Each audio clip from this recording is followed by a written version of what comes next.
সকলকে বৈকালিক শুভেচ্ছা জানাই।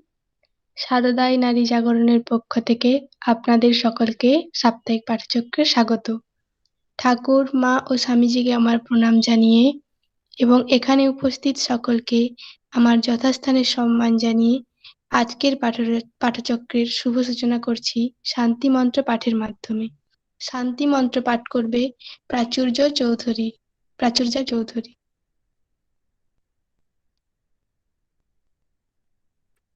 নমস্কার। ঠাকুর, মা, স্বামীজিকে আমার ভক্তিপূর্ণ শতকোটি প্রণাম জানাই। পাঠচক্রে উপস্থিত সকলকে আমার শ্রদ্ধা ও প্রণাম জানাই। শুরু করছি শান্তি মন্ত্র। ওম শ্রী গুরুভ্যো নমঃ।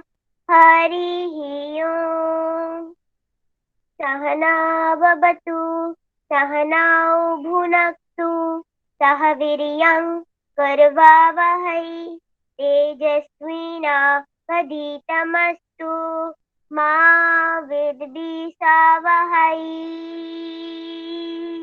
ॐ शान्ति शान्ति शान्तिः। हरिः ओम्। सं नो मित्रः सं वरुणः सं नो भवर्तरिमा सं नो इन्द्र बृहस्पतिः सं नो विष्णुरुक्रमाः। नमः ब्रह्मणे नमस्तेवाय तमेव प्रत्यक्षं ब्रह्मासि तमेव प्रत्यक्षं ब्रह्म वदिष्यामि ऋतं वदिष्यामि सत्यं वदिष्यामि तन्मामवतु तद्वक्तारमवतु अवतु माम् अवतु वक्तारम्। ॐ शान्ति शान्ति शान्तिः। हरिः ओम्। भद्रं कर्णेभिः शृणुयामो देवाः भद्रं पश्येमाक्षभिर्यजत्राः स्थिरैरङ्गैस्तुष्टुवागं स्वस्तुनुभिः व्यशेम देवहितं जदायुः। स्वस्ति नो इन्द्रो वृद्धश्रवाः स्वस्ति नो पूषा विश्ववेदाः स्वस्ति नस्तार्क्ष्यो अरिष्टनेमिः स्वस्ति न बृहस्पतिर्दधातु। ॐ शान्ति शान्ति शान्तिः। हरिः ओम्। मधुबाता ऋतायते मधुच्छरन्ति सिन्धवा मद्विनो सन्तोषोधि मधुमक्तशोषि मधुमत् पार्थिवो गङ्ग्रजः मधुदैरस्तु नः पीता मधुमान्नो वनस्पति मधुमागं अस्तु सूर्यः माद्वीर्गवो भवन्तु नः। ॐ शान्ति शान्ति शान्तिः। हरिः ओम्। ॐ असतो मा सद्गमय तमसो मा ज्योतिर्गमय मृत्युर्मा अमृतं गमय। ॐ शान्ति शान्ति शान्तिः। हरिः ओम्। ॐ पूर्णमदः पूर्णमिदं पूर्णात् पूर्णमुदच्यते पूर्णस्य पूर्णमादाय पूर्णमेवावशिष्यते। ॐ शान्ति शान्ति शान्तिः। हरिः ओम्। तत्सत् श्रीरामकृष्णार्पणमस्तु। जय ठाकुर, जय মা, জয় স্বামীজি। এখন সঙ্গগীতি গাইবেন রঞ্জিতা সাহা। ঠাকুরমা স্বামীজির চরণে প্রণাম জানিয়ে সঙ্গগীতি শুরু করছি। এক পথে চলিব এক কথা বলিব, আমাদের মনগুলি একভাবে গড়িব। দেবগণ যেমন ভাগ করে হবি নেন, আমরাও সব কিছু ভাগ করে লইব।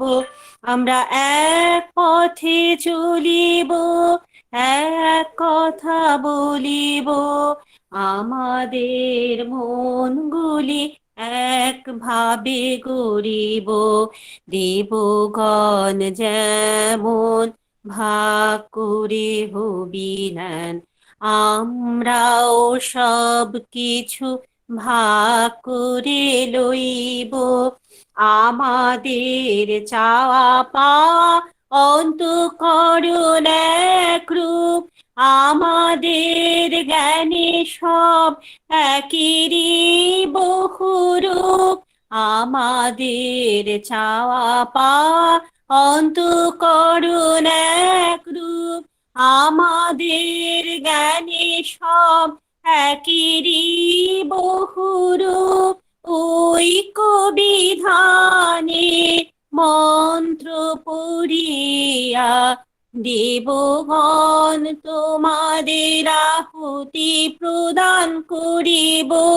ঐক্য বিধানে মন্ত্র পড়িয়া দেবগণ তোমাদের আহুতি প্রদান করিব। সংকল্প সমান, হৃদয় সমান, ভাবগুলি সমান করে পরমৈক্য লভিব। আমাদের সংকল্প সমান, হৃদয় সমান, ভাবগুলি সমান করে পরমৈক্য লভিব। আমরা এক পথে চলিব, এক কথা বলিব, আমাদের মনগুলি একভাবে গড়িব। দেবগণ যেমন ভাগ করে হবি নেন, আমরাও সব কিছু ভাগ করে লইব। জয় ঠাকুর, জয় মা, জয় স্বামীজি।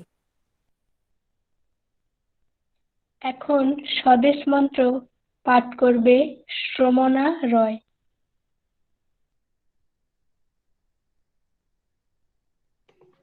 স্বদেশ পত্র। O India, with the sphere echoing of others, with this base imitation of others, with this dependence on others, this slavish weakness, this vile detestable cruelty, wouldst thou, with these provisions only, scale the highest pinnacle of civilization and greatness? Wouldst thou attain, by means of thy disgraceful cowardice, that freedom deserved only by the brave and the heroic? O India, forget not that the ideal of thy womanhood is Sita Savitri Damayanti. Forget not that the god thou worshippest is the great ascetic of ascetics, the all-renouncing Shankara, the lord of Uma. Forget not that thy marriage, thy wealth, thy life are not for sense pleasure, are not for thy individual personal happiness. Forget not that thou art born as a sacrifice to the mother's altar. Forget not that thy social order is but the reflex of the infinite universal motherhood. Forget not that the lower classes, the ignorant, the poor, the illiterate, the cobbler, the sweeper, are thy flesh and blood, thy brothers. Thou brave one, be bold, take courage, be proud that thou art an Indian, and proudly proclaim, I am an Indian, every Indian is my brother. Say, the ignorant Indian, the poor and destitute Indian, the Brahmin Indian, the Pariha Indian is my brother. Thou too, clad with but a rag round thy loins, proudly proclaim at the top of thy voice, the Indian is my brother, the Indian is my life. India's gods and goddesses are my God. India's society is the cradle of my infancy, the pleasure garden of my youth, the sacred heaven, the Varanasi of my old age. Say, brother, the soil of India is my highest heaven, the good of India is my good, and repeat and pray day and night, O thou Lord of glory, O thou Mother of the universe, vouchsafe manliness unto me. O thou Mother of strength, take away my weakness, take away my unmanliness, and make me a man. Jai Thakur, Jai Ma, Jai Swamiji.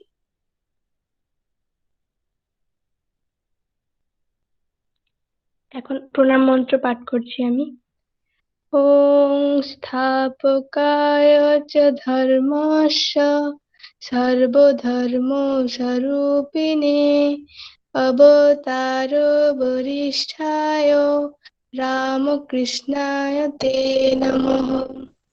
জননীং শারদাং দেবীং Ramakrishna জগদ্গুরু পাদপদ্মে তয়োশ্রিত্বা প্রণমামি মুহুর্মুহুঃ।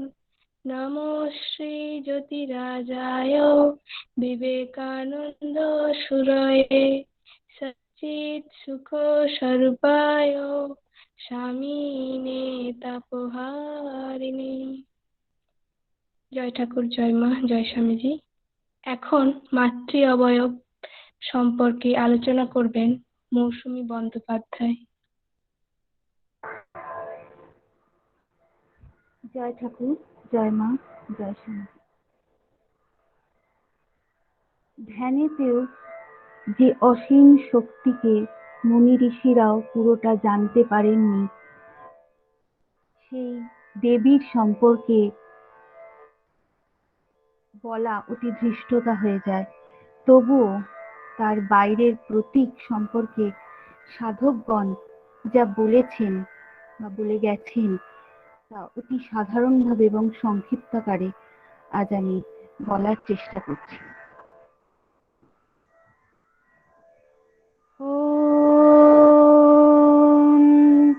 মেঘাঙ্গীং বিগতং বরাম শিবার্ধূরাং ত্রিনেত্রাং পরাং कर्णालम्बी नृमुण्डयुग्म अभयदां मुक्तस्रजां भीषणां वामाधोर्धकराम्बुजे नरशिरः खड्गं च सव्यत्तरे दानाभीति विमुक्तकेशनिचयां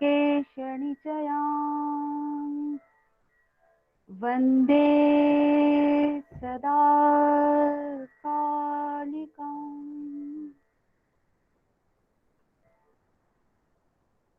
কালী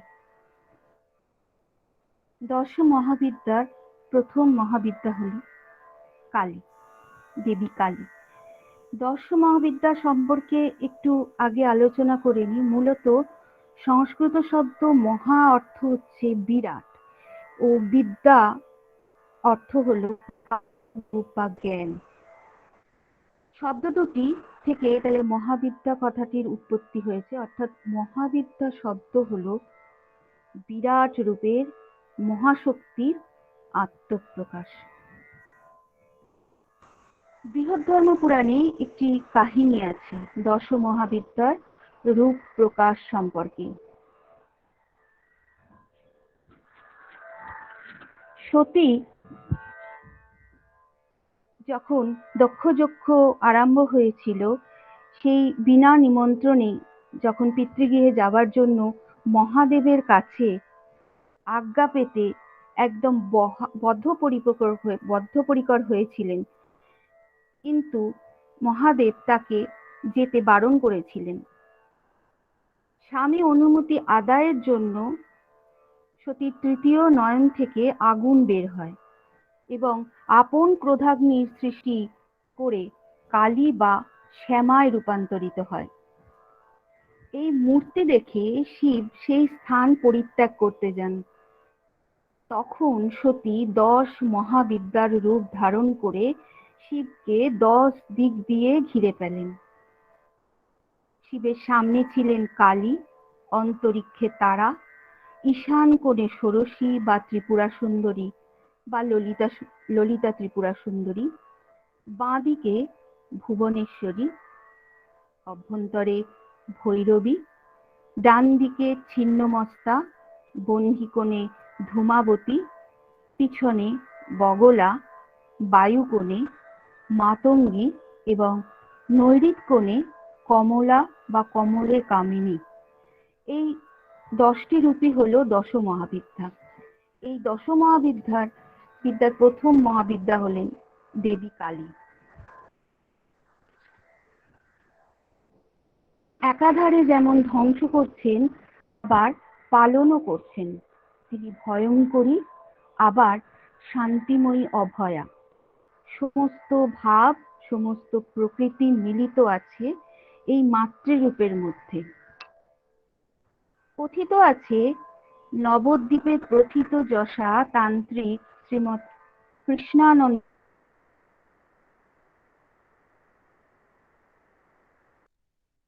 প্রবর্তক বলে মানা হয়। তাঁরও আগে উপাসকরা তাম্রপটে ইষ্টদেবীর যন্ত্র এঁকে বা খোদাই করে পূজা করতেন। শতাব্দীতে নদিয়ার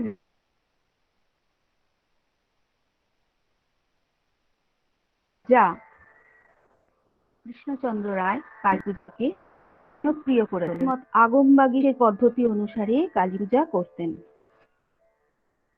কালী পূজার উৎপত্তি নিয়ে নানা কাহিনী, নানা পুরাণে আছে। একমতে শোনা যায় দারুকাসুরকে বধ করার সময় মা আদি শক্তির আর এক নাম হয় কালী। আরেকটি মতে শুম্ভ নিশুম্ভকে বধ করার সময় দেবী পার্বতীর শরীর কোষ থেকে দেবী কৌশিকী সৃষ্টি হয়। তখন দেবী পার্বতী কৃষ্ণবর্ণা কালী হয়ে যান। আবার কোথাও কোথাও বলা হয়েছে চণ্ডমুণ্ডকে বধ করার সময় কোপ সমুদ্ভূতা সেই দেবীও কৃষ্ণবর্ণা ছিলেন। সেই আদ্যাকালী পরে চামুণ্ডা নাম গ্রহণ করে। কার্তিক মাসের কালী পূজা বিশেষ জাঁকজমক সহকারে পালিত হয়। এছাড়াও মাঘ মাসে রটন্তী, জ্যৈষ্ঠ মাসে ফলহারিণী কালী পূজাও বিশেষ জনপ্রিয়। অনেক জায়গায় প্রতি অমাবস্যা এবং প্রতি মঙ্গলবার ও শনিবারে কালী পূজা হয়ে থাকে। এছাড়াও দেবী কালীর একাধিক রূপভেদের কথা পাওয়া যায় তন্ত্র বা পুরাণে, যেমন ভদ্রকালী, শ্মশান কালী, গুহ্যকালী, সিদ্ধি কালী, কাম কলা কালী, রুদ্রকালী, রক্তকালী, শ্যামা কালী, নিত্যকালী, ধনকালী, চণ্ডীকালী ইত্যাদি ইত্যাদি। কালের অধীশ্বরী দেবী বলেই তিনি কালী। শ্রীমৎ কৃষ্ণানন্দ আগমবাগীশের তন্ত্রসার গ্রন্থে কালী তন্ত্রোক্ত মন্ত্র অনুযায়ী দেবী হলেন চতুর্ভুজা, মুক্তকেশী, দিগম্বরা, করাল বদনা, ঘন মেঘ শ্যামবর্ণা, মুন্ডমালা বিভূষিতা। দেবী কালীর 4 হাত। বাম দিকের 2 হাতে আছে খড়গ, এক হাতে আছে খড়গ, যা অজ্ঞানতা নাশের প্রতীক। আরেকটি হাতে আছে ছিন্ন মুন্ড, যা জীবের অহংকারের প্রতীক। তার 2 ডান হাতে তিনি এক হাতে অভয় ও আর এক হাতে বড় মুদ্রা দান করেন। 2 কানে কুণ্ডল রূপে আছে 2টি শবদেহ। গলায় আছে মুন্ডমালা এবং গলায় এই মুন্ডমালার সংখ্যা হচ্ছে 50টি।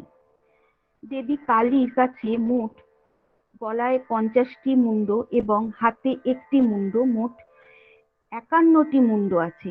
এইগুলি স্বরবর্ণ ও ব্যঞ্জন বর্ণের 51টি বর্ণমালার অধীশ্বরী। দেবী কালীর রক্ত রাঙা জিহ্বা রজগুণের প্রতীক। সেই রক্তবর্ণ জিহ্বা মা সাদা দন্তরাজি দিয়ে চেপে আছেন। এই শ্বেত দন্ত হলো সত্যগুণের প্রতীক, যা দিয়ে রজগুণকে দমন করার কথা তিনি বলেছেন। অর্থাৎ এই জিহ্বা দিয়েই আমরা কথা বলি এবং খাদ্যদ্রব্য গ্রহণ করি। সেই কথা বলায় ও খাদ্য গ্রহণে দেবী সংযম আনতে ইঙ্গিত দিয়েছেন। দেবী কালীর গায়ের রং ঘোর কৃষ্ণবর্ণ। শ্রীরামকৃষ্ণ বলেছেন যে যে জ্যোতি আমাদের যে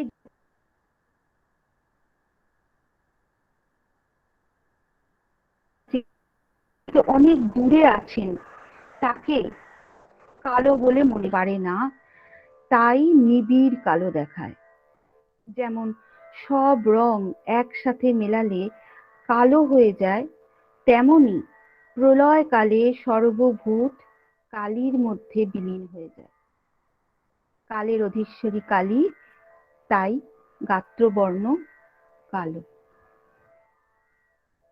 দেবী কালী হলেন বিবসনা, যিনি অনন্ত অসীমের প্রতীক।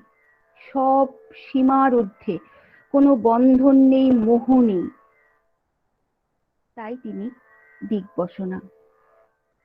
তার কোটিতে আছে কাটা হাতের মেখলা। হাত হলো কর্মের প্রতীক। দেহান্তের পর সকল কর্ম মায়ের অবিদ্যা অংশে ধরা থাকে। মায়ের তিনটি নয়ন, সূর্য, চন্দ্র ও অগ্নির প্রতীক, যা সকল অন্ধকার দূর করে দেয়। দেবী কালী হলেন মুক্তকেশী। তার এই মুক্ত কেশ জাল হলো মায়া পাশের প্রতীক। এই মায়া পাশ যেমন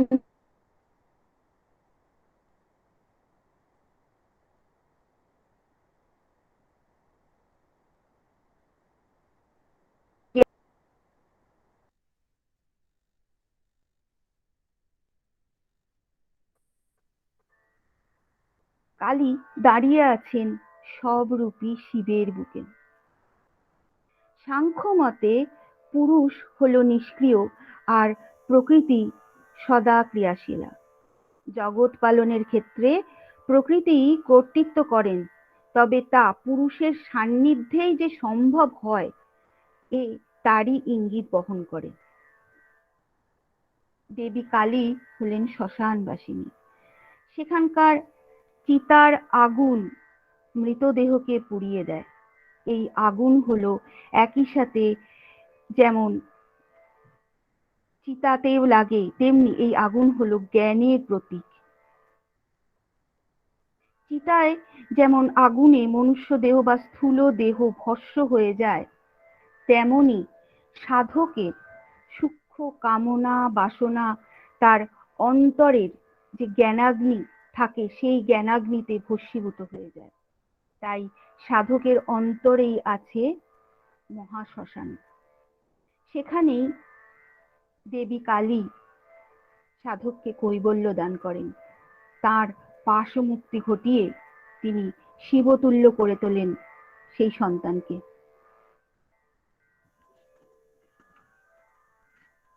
নমস্কার।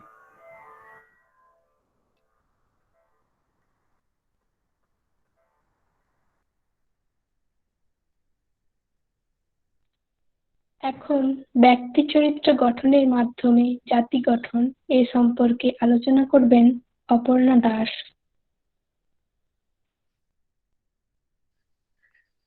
ঠাকুর মা স্বামীজির চরণে আমার প্রণাম জানিয়ে এবং উপস্থিত সমস্ত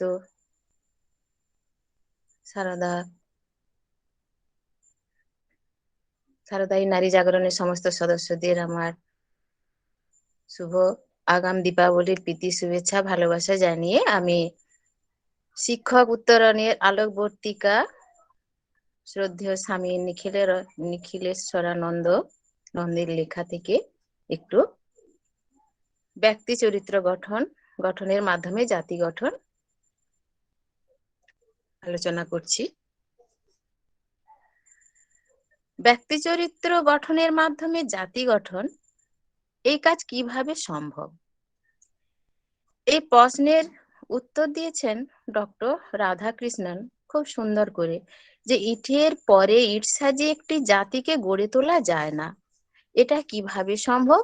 না, যুব সম্প্রদায়ের মনকে গড়ে তুলতে হবে, তাহলেই একটি জাতি গড়ে উঠবে। স্বামী বিবেকানন্দ জাতিকে গড়ে তুলবার আগে ব্যক্তির চরিত্র গঠনের কথা বলেছিলেন। কেবলমাত্র সংসদীয় আইনের শাসনে জাতির চরিত্র পরিবর্তিত হতে পারে না। সংসদে আমরা নূতন নূতন নীতি নির্ধারণ করতে, সংসদ থেকে নূতন নূতন নীতি নির্ধারিত হয় এবং সেটা সেই দিনই আইন প্রণয়ন হবে, আর সেই দিনই তাকে লঙ্ঘন করবার বৈধ এবং অবৈধ উপায় উদ্ভাবিত হবে। সুতরাং নাগরিকদের চরিত্র গঠিত না হলে দুর্নীতি দূর হয় না, জাতির পুনর্গঠনও সম্ভব নয়। নিজের কাজ একবার সুষ্ঠুভাবে সম্পন্ন করবার জন্য একজন পিতা তার একটি দুষ্টু ছেলেকে একটি কাজে লাগিয়ে দিলেন। ভাবলেন যে ছেলেটি খুব দুষ্টু ছিল, তো তাকে যদি আমি একটা কাজে লাগিয়ে দিই তাহলে ওই কাজটা নিয়ে ব্যস্ত থাকবে এবং এই সুযোগে তিনি তার নিজের কাজটি ছেড়ে ফেলবেন। এই ভেবে তিনি একটি ভারতবর্ষের মানচিত্রকে খন্ড খন্ড করে ছিঁড়ে ফেলে সেটাকে দিয়ে দিলেন তার ওই দুষ্টু ছেলেকে। তিনি আশা করেছিলেন যে ছেলের ভূগোলের উপর সীমিত জ্ঞান আছে, তো ছেলেটি ওই কাজে সারাদিন ব্যস্ত থাকবে, তো সেই সুযোগে তিনি নির্বিঘ্নে তার কাজটা সম্পন্ন করবেন। কিন্তু অবাক করার মতো বিষয় যে একটু পরেই ছেলেটি মানচিত্রটিকে জুড়ে দিতে পেরেছিলেন। কি করে সেটা সম্ভব হলো?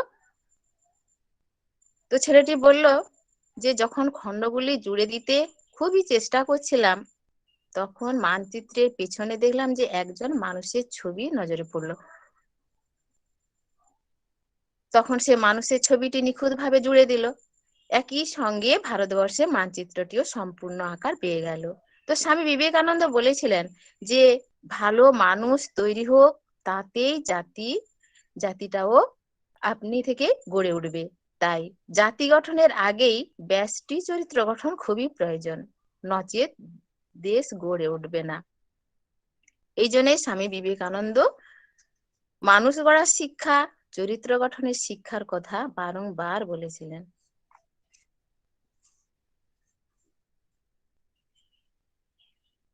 ভর্তৃহরি তার নীতিশতকাম বইয়েতে সমাজে 4 প্রকার মানুষের কথা বলেছেন। প্রথম প্রকার মানুষ হলেন সৎপুরুষ, যারা নিঃস্বার্থভাবে অপরের সেবা করেন।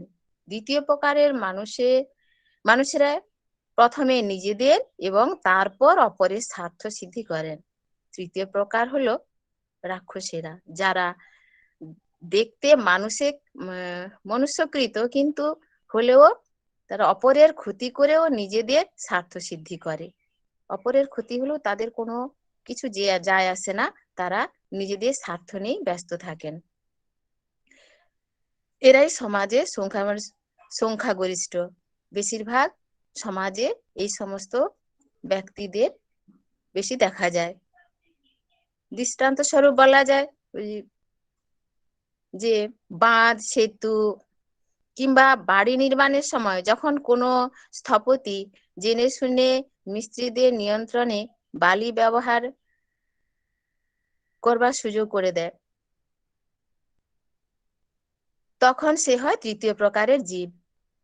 এক্ষেত্রে স্থপতি তার স্বার্থ চরিতার্থ করবার জন্য ঠিকাদারকে বাঁধ, সেতু কিংবা বাড়ি বানানোর জন্য সিমেন্টের সঙ্গে বালি মেশাবার সুযোগ করে দিল।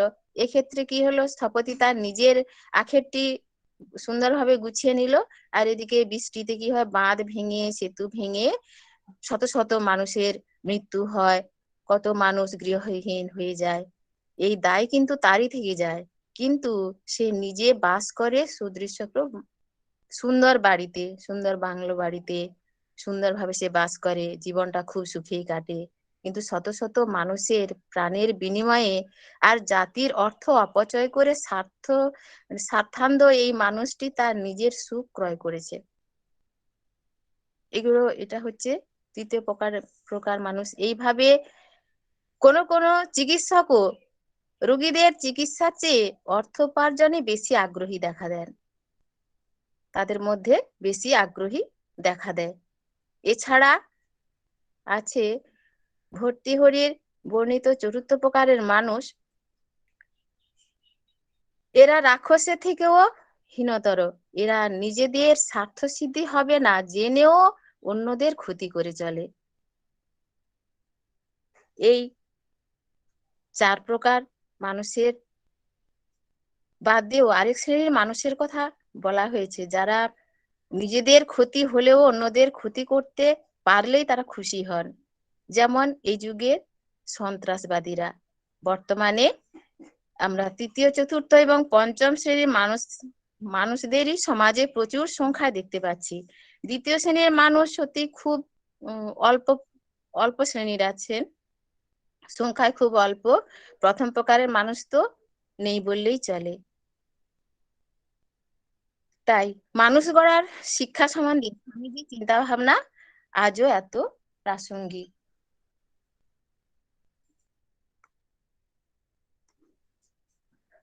ডক্টর এপিজে আব্দুল কালাম বলেছিলেন যে বিশ্ব ব্যাংকে যদি সমস্ত টাকাও যদি দেশের জন্য ঢেলে দেওয়া হয়, তবু কিন্তু আমাদের দেশে দরিদ্র মানে থেকেই যাবে। এর কারণ হচ্ছে একটাই, না দেশে ওই দুর্নীতি পরায়ণ মানুষের সংখ্যা বেশি, দেশটা দুর্নীতিতে ভরে গেছে। তো এই থেকে উপায় কি, ওই স্বামী বিবেকানন্দের পরিকল্পিত যে মানুষ গড়া চরিত্র গঠনের শিক্ষা,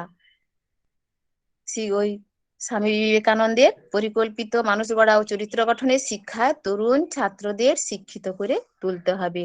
এটাই হচ্ছে একমাত্র উপায়। একটি প্রবাদ আছে, একটি চিন্তা বপন করো, একটি কর্মকে সফল করো। একটি কর্ম বপন করো, একটি অভ্যাস গড়ে তোলো। একটি অভ্যাস বপন করো, একটি চরিত্র গড়ে তোলো। স্বামী বিবেকানন্দ বলেছেন, বারবার অনুষ্ঠিত কর্মের দ্বারাই গড়ে ওঠে অভ্যাস, আর চরিত্র হলো কতগুলি অভ্যাসের সমষ্টি। চরিত্রের মূলে আছে সংস্কার। সংস্কার গড়ে উঠবার পাশ্চাতে 4টি কারণ আছে। প্রথম কারণ হলো পূর্ব জন্মের সংস্কার, দ্বিতীয় কারণ হলো পিতামাতার জিনবাহিত এবং তাদের প্রদত্ত শিক্ষালব্ধ সংস্কার, তৃতীয় কারণ হলো সমাজ তথা পরিবেশজনিত সংস্কার, এবং চতুর্থত হলো সর্বাধিক গুরুত্বপূর্ণ কারণ হলেন এটা স্বয়ং শিক্ষক। সেই জন্যই বলা হয়েছে যে শিক্ষকেরা পরিবর্তনের অগ্রদূত। কেবলমাত্র নাগরিকদের চরিত্র গঠনের মাধ্যমেই দেশের চরিত্রে পরিবর্তন আনা সম্ভব। বাড়ি নির্মাণের জন্য যেমন শক্ত ভিতের প্রয়োজন, তেমনি চরিত্র গড়ে তোলবার জন্য প্রয়োজন একটি শক্তিশালী ভিত্তি। অপরিণত বয়সে চরিত্র গঠনের আদর্শ সময়। ছাত্রাবস্থাতেই চরিত্রকে ভালোভাবে গড়ে তোলা সম্ভব। সুতরাং ব্যক্তি চরিত্র গঠনের ক্ষেত্রে শিক্ষকের ভূমিকা সবচেয়ে বেশি গুরুত্বপূর্ণ। ডক্টর এপিজে আব্দুল কালাম বলেছিলেন যে আপনি যে কোনো বিষয়েরই শিক্ষক হন না কেন, অন্যদের তুলনায় আপনার ভূমিকাই সবচেয়ে বেশি তাৎপর্যপূর্ণ, কারণ আপনি আগামী প্রজন্মকে গড়ে তুলছেন। এখানে পরিবর্তনের অগ্রদূত হিসেবে শিক্ষকের ভূমিকা প্রসঙ্গ এসে পড়েছে। যদি সমষ্টির ক্ষেত্রে পরিবর্তন আনতে হয় তাহলে আগেই ব্যষ্টির ক্ষেত্রে পরিবর্তন আনতে হবে। আমরা যদি দেশকে রক্ষা করতে চাই তাহলে আগেই দেশের নাগরিকদের চরিত্র আমাদের গড়ে তুলতে হবে, তা না হলে জাতির অগ্রগতি সম্ভব নয়।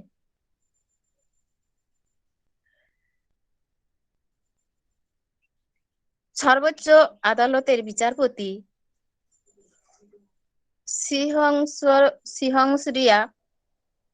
সিংহংসরিয়া একবার ওই সেন্ট্রাল বোর্ড অফ সেকেন্ডারি এডুকেশনের বিরুদ্ধে রায় দিয়েছিলেন যে সংস্কৃতকে পাঠ্যক্রমের বাইরে না রেখে অন্তত ঐচ্ছিক বিষয় হিসেবে স্বীকৃতি দিতে হবে। তার কারণ সংস্কৃতি হচ্ছে ভারতের সংস্কৃতির ভিত্তিস্বরূপ। ভারতীয় সংস্কৃতিকে রক্ষা করা যে একটা গুরুত্বপূর্ণ, সে বিষয়ে বলতে গিয়ে তিনি একটি দৃষ্টান্তকে অবতরণ করেছিলেন। একবার জার্মানি এবং ব্রিটেনের মধ্যে ভীষণ যুদ্ধ হচ্ছিল। সে সময়ে একদিন কেমব্রিজ বিশ্ববিদ্যালয়ের জনৈক অধ্যাপক নিজের পাঠকক্ষে বসে লেখাপড়াতে মগ্ন ছিলেন। তখন একজন সৈনিক তার ঘরে প্রবেশ করলেন এবং অভিযোগ করলেন যে যখন সৈনিকেরা দেশের জন্য যুদ্ধ করে চলছেন তখন আপনি নিশ্চিন্ত হয়ে বসে ঘরে বই পাঠ করছেন। অধ্যাপক জিজ্ঞাসা করলেন, দেশ ও জাতিকে রক্ষা করা বলতে কি বোঝায়? সৈনিক সে প্রশ্নের উত্তরে দেশের ভৌগোলিক সীমানা রক্ষা করবার কথা বলেছিলেন। শুধু কি এইটুকুই? অধ্যাপক প্রশ্ন করেছেন, শুধু কি এইটুকুই? অধ্যাপকের প্রশ্নের উত্তরে একটু ভেবে সৈনিক বললেন, দেশকে রক্ষা করা বলতে দেশের মানুষ ও তার সংস্কৃতিকে রক্ষা করাও বোঝায়। অধ্যাপক তখন বললেন, দেশের সংস্কৃতিকে রক্ষা করবার জন্যই তিনি করে চলেছেন। এই কথা শোনা মাত্র অধ্যাপককে অভিনন্দন জানিয়ে সৈনিক বিদায় নিলেন। জয় ঠাকুর, জয় মা, জয় স্বামীজি।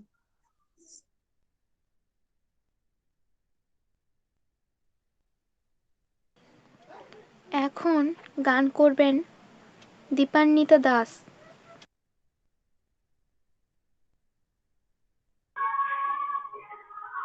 শুনতে পাওয়া হ্যাঁ যাচ্ছে? দিদি ভাই, শুনতে পাওয়া যাচ্ছে।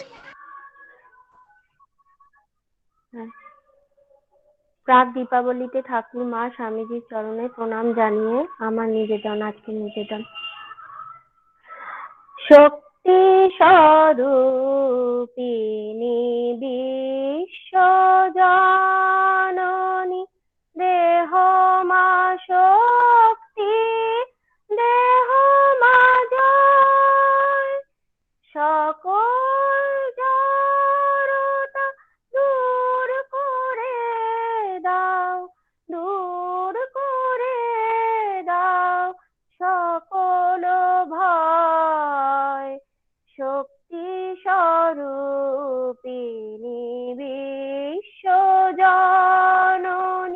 দেহ মা শক্তি, দেহ মা জয়, সকল জড়তা দূর করে দাও, দূর করে দাও সকল ভয়।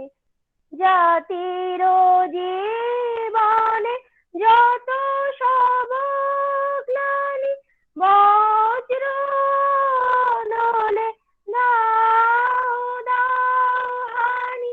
জাতির জীবনে যত সব গ্লানি, বজ্র নলে দাও দাও হানি। ভেদ ব্যবধান হোক অবসান,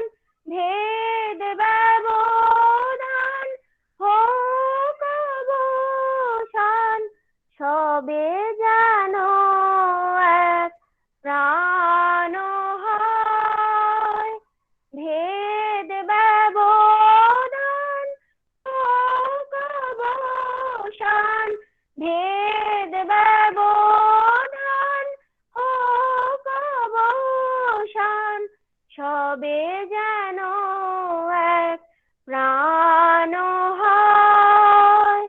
জয় মা বিশ্ব জননী দুর্গে, জয় মহামায়, জয় মা জয়। জয় মা বিশ্ব জননী দুর্গে, জয় মহামায়, জয় মা জয়। শক্তি স্বরূপিণী বিশ্ব জননী, দেহ মা শক্তি, দেহ মা জয়। সকল জড়তা দূর করে দাও, দূর করে দাও সকল ভয়। শক্তি স্বরূপিণী বিশ্ব জননী মা, শক্তি স্বরূপিণী বিশ্ব জননী। জয় ঠাকুর, জয় মা, জয় স্বামীজি। এখন দেবী মাহাত্ম্য পাঠ ও আলোচনা করবে পিউ মান্না। জয় ঠাকুর, জয় মা, জয় স্বামীজি। দেবীর মাহাত্ম্য।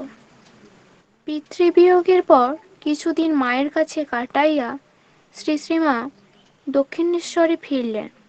নহবতে শাশুড়ি বধূর একত্র বাস বড় কষ্টকর দেখিয়া শ্রীরামকৃষ্ণের ভক্ত শ্রীযুক্ত শম্ভু মল্লিক কালীবাড়ির বাগানের অতি নিকটে শ্রী শ্রী মায়ের জন্য একটি কুটির করিয়া দেন। এইবার আসিয়া তিনি সেখানে উঠিলেন। একটি পরিচারিকাও তাহার সঙ্গে থাকিত। নিজ হাতে নানা দ্রব্য রন্ধন করিয়া থালায় সাজাইয়া শ্রী শ্রীমা কালীবাড়িতে লইয়া যাইতেন ও পাশে বসিয়া থাকিয়া স্বামীকে খাওয়াতেন। শ্রীরামকৃষ্ণও মাঝে মাঝে বিকালের দিকে ওই কুটিরে আসিয়া সদালাপে কিছুক্ষণ কাটাইয়া যাইতেন। এইভাবে শ্রী শ্রীমায়ের নিঃসঙ্গতা দূর করিয়া তাঁহার প্রীতি সাধন করিতেন। শুধু একদিন ঝড় বৃষ্টির জন্য তিনি রাত্রে ওই কুটিরেই থাকিয়া যান এবং রঙ্গ করিয়া শ্রী শ্রীমাকে বললেন, কালীবাড়ির বামুনেরা রাত্রে বাড়ি যায় না, এ যেন আমি তাই এসেছি। 1 বৎসর কাল এইভাবে কাটিয়া গেল। শ্রীরামকৃষ্ণ আমাশয় রোগে পীড়িত হইলে তাহার সেবার জন্য শ্রী শ্রীমা আবার নহবতে আসিলেন, কিন্তু কিছুদিন সেবার পর তিনি নিজেই ওই রোগে আক্রান্ত হন। চিকিৎসার পর রোগ একটু কমিলে জলবায়ু পরিবর্তনের জন্য শ্রী শ্রীমা জয়রামবাটি চলিয়া আসেন। সেখানে আসিয়া রোগ আবার বাড়িয়া ওঠে এবং তাহার জীবন সংশয় হয়। শ্রীরামকৃষ্ণ শ্রী শ্রীমায়ের এই সংকট অবস্থার কথা শুনিয়া বলিয়াছিলেন, আহা, সে জন্য আশা তা না করেই কি চলে যাবে? যে জন্য আশা তা না করেই কি চলে যাবে? তখন তাহাকে কেন্দ্র করিয়া গ্রামে কীর্তন উৎসবের ঢেউ খেলিয়া যাইত। সে সময় জয়রামবাটিতেও কয়েকদিন আনন্দে কাটাইয়া তিনি দক্ষিণেশ্বরে ফিরিতেন। শ্রীরামকৃষ্ণ বালক স্বভাব, কাছে দেখিবার কেহ না থাকিলে তাহার খাওয়া দাওয়ার খুব কষ্ট হইত। সম্প্রতি শ্রীরামকৃষ্ণের ঐরূপ কষ্ট হইতেছে জানিয়া শ্রী শ্রীমা দক্ষিণেশ্বরে যাইবার জন্য বিশেষ উতলা হইলেন। কিন্তু কে লইয়া যাইবে? কয়েকজন স্ত্রী পুরুষ গঙ্গাস্নানে যাইবার জন্য প্রস্তুত হইতেছিল। শ্রী শ্রীমা তাহাদের সঙ্গ লইলেন। আরামবাগ পর্যন্ত সকলেই বেশ আসিলেন। কথা ছিল ওখানেই রাত্রিবাস হইবে, কিন্তু বেলা আছে দেখিয়া সঙ্গীরা আরো আগাইয়া তারকেশ্বর পর্যন্ত যাইতে চাইল। সামনে 5 ক্রোশ ব্যাপী তেলো ভোলোর মাঠ। সন্ধ্যার পর সেখানে ডাকাতের ভয়ও আছে। সকলে তাড়াতাড়ি পথ চলিতেছে, যাহাতে সন্ধ্যার পূর্বেই তারকেশ্বরে পৌঁছানো যায়। শ্রীশ্রীমা তাহাদের সঙ্গে প্রায় 2 ক্রোশ চলিয়া ক্লান্ত দেহে ক্রমশ পিছাইয়া পড়তে লাগিলেন। সঙ্গীরা 2-1 বার তাহার জন্য অপেক্ষা করিল। শেষে তাহাদের বিরক্তি ও ডাকাতের ভয় দেখিয়া শ্রীশ্রীমা তাহাদিগকে একেবারে তারকেশ্বর পৌঁছিয়া চটিতে তাহার জন্য অপেক্ষা করিতে বলিলেন এবং নিজের ও সাধ্যমতো তাড়াতাড়ি চলিতে লাগিলেন। সন্ধ্যার অন্ধকার মাঠটিকে ঘিরিয়া ফেলিতেছে, পথও আর ভালো দেখা যায় না। সহসা দেখিলেন লম্বা কালো ছায়ার মতো কে যেন লাঠি হাতে তাহার দিকে আসতিছে। শ্রীশ্রীমা গতি রুদ্ধ করিয়া সেই নির্জন প্রান্তরে নিশ্চল প্রতিমার ন্যায় দাঁড়াইয়া রহিলেন। ঝাঁকড়া চুল আওয়ালা সেই ভয়ঙ্কর পুরুষ কর্কশ কণ্ঠে জিজ্ঞাসা করিল, দাঁড়িয়ে কে? শ্রীশ্রীমা কোমল স্বরে বলিলেন, বাবা, আমি তোমার মেয়ে। সঙ্গীরা ফেলে গিয়েছে, পথ হারিয়ে ফেলেছি। দক্ষিণেশ্বরের কালীবাড়িতে তোমার জামাইয়ের কাছে যাচ্ছি। পিছনে একটি নারীকে আসতে দেখিয়া শ্রীশ্রীমা বুঝলেন ইহারও স্ত্রী। আগাইয়া গিয়া তাহার হাত ধরিয়া বলিলেন, মা, আমি তোমার মেয়ে সারদা।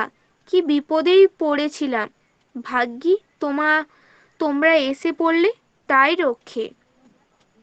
শ্রীশ্রীমায়ের স্পর্শে ও কথা তাহাদের হৃদয়ে বাৎসল্য রসের সঞ্চার হইল। তাহারা দুইজনে তাহাকে আগাইয়া লইয়া চলিল। নিকটে তেলোভোলো গ্রামের একটি দোকানে রাত্রিবাসের ব্যবস্থা হইল। মুড়কি কিনিয়া খাওয়াইয়া বাগদিনী আঁচল বিছাইয়া কন্যাকে কোলের কাছে লইয়া শুইল, আর বাগদি লাঠি হাতে দ্বারে পাহারা দিতে লাগিল। পরের দিন সকালেই তাহারা যাত্রা করিলেন। পথে বাগদিনী মাঠ হইতে কড়াইশুঁটি তুলিয়া কন্যার হাতে দিতেছে, শ্রীশ্রীমাও তাহা খাইতেছেন। তারকেশ্বর পৌঁছিয়া সঙ্গীদের সঙ্গে দেখা হইল। তাহারা আহারাদির পর বিদায়কালে বাগদি দম্পতি আকুল ভাবে কাঁদিতে লাগিল। শ্রীশ্রীমা তাহাদিগকে দক্ষিণেশ্বরে গিয়া একবার জামাতাকে দেখিয়া আসতে বলিলেন। কিছুকাল পরে তাহারা সত্যই আসিয়াছিল এবং শ্রীরামকৃষ্ণ তাহাদের সহিত জামাতার মতোই ব্যবহার করেন। শ্যামা জিজ্ঞাসা করিলেন, তুমি কে? জয় ঠাকুর, জয় মা, জয় শ্রীকৃষ্ণ। এখন নিবেদিতার চোখে মহাভারত এ প্রসঙ্গে আলোচনা করবেন তাপসী ঘোষ।